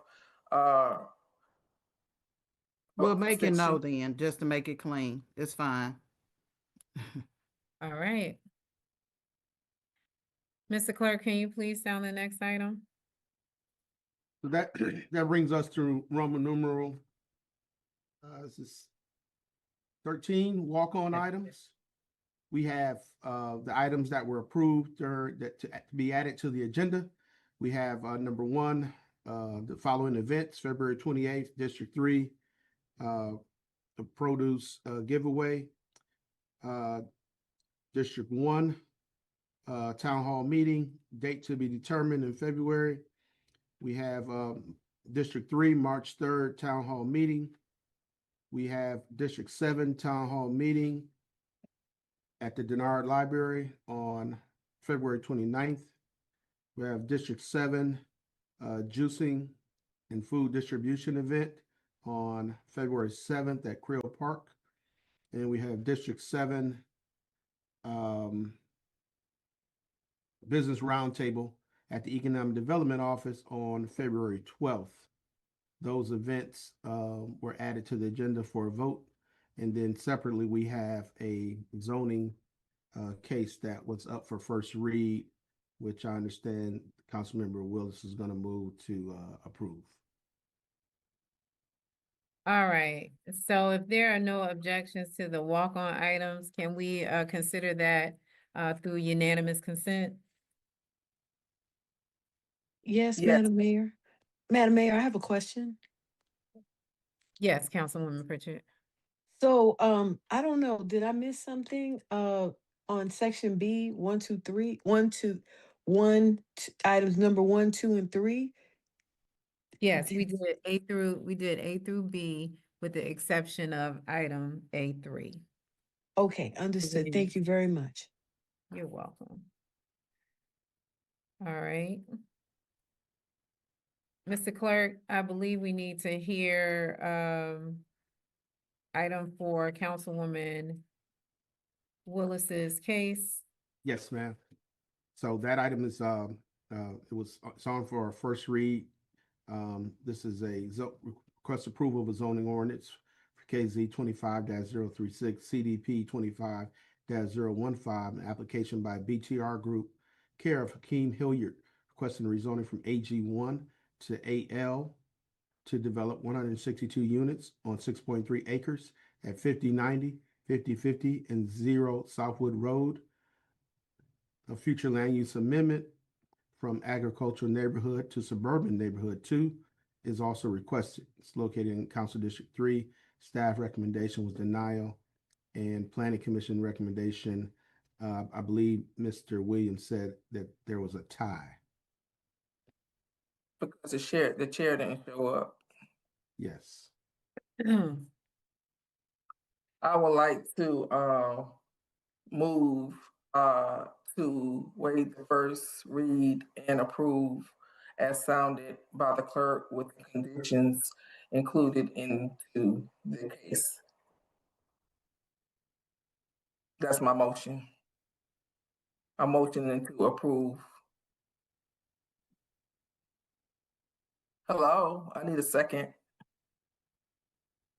A second. All right, it has been moved and properly second. Is there any discussion? This is Councilwoman Pritchett. Yes. I'm just asking if we can separate the two items. The first item is the vote to waive the first read, and then let the item be voted on separately, just so that in case anyone has any apprehension on the first read, we don't dispose or throw away the item altogether, if that makes sense. I guess my question is, can we ask the city attorney, is that necessary? We sounded both items, the clerk sounded both items. I don't have a problem doing that, but if the clerk sounded both items and I'm asking for both items to be read, is there anything wrong with doing it the way that we're doing it? Oh, and before y'all answer that, I do have one more thing. When the item came up during the zoning hearing, I remember that I think it was Matthew that what he articulated was different than the denial, and it was different what he said that was listed in our agenda. So I just want to make sure for everybody's memory's sake that it's understood that what we saw or what's in our agenda as far as that denial, even though it was even though they were tied, as far as on the staff recommendation, it was different than what we have in our agenda. And it was positive. That's what I'm trying to say. Okay. Mayor, Yes. Councilwoman would recognized. you ask the city attorney if it's even necessary to vote on it separately? And for clarification, if we need to, can we have the clerk read everything again? Because I clearly heard what he said. I clearly understand the motion, but I just want to make sure everybody is clear. Understood. What Councilwoman Pritchett is asking to divide the question. Division of the question will require a majority vote, but I am asking Attorney Kelly, can you please weigh in? It's not necessary, again, as you've mentioned, Mayor, what she's asking to do is to divide the question. It's up to the council how they would like to proceed. Council, what is your pleasure, please? If it's not necessary, I don't want to prolong this meeting. If it's not necessary, I don't want to have to withdraw my motion. I motioned it, I got a second. Madam Mayor, may I recognize? I was in the queue. I apologize. Councilman okay. Sebastian. All right, so let me first say this. Thank you, Attorney Kelly, for articulating that it does not have to be separated. I just wanted to state for the record that I support this project because it's in an area that, in my belief, it's right on our borders with Union City, and it's in that plaza. And I think it will be one of those things that bring a diversified housing stuff to our city and provide, options for younger people, smaller families, and maybe even some seniors. Right? Those are some of the resident types that we're really missing in our city. And it's located in an area where people can actually walk to a lot of stuff right there in the plaza. So hopefully, as we work with our partners at the state to improve things in the area with regards to Highway 92 and traffic and roundabouts and South Fulton Parkway and all that sort of stuff, then we'll be also making the traffic along there better. So I just want to state that for the record. That's why I support this project, and I have no problems voting on it tonight. All right. If you all are ready for the vote, can we take this vote in the queue, please?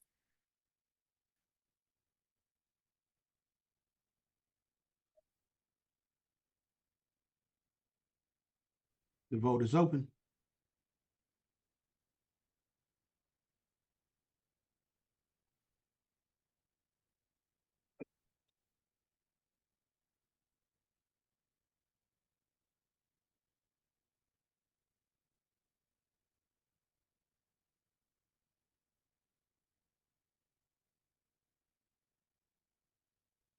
Has everybody registered their vote?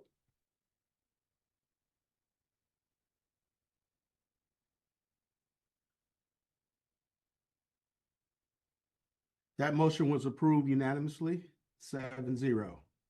All right, awesome. All right, Mr. Clerk, can you sound the next item, please? Madam Mayor, that brings us to executive session if necessary. All right, I don't believe that is necessary, but I could be wrong. If there is no further business, do we I have move to adjourn. Second. Second.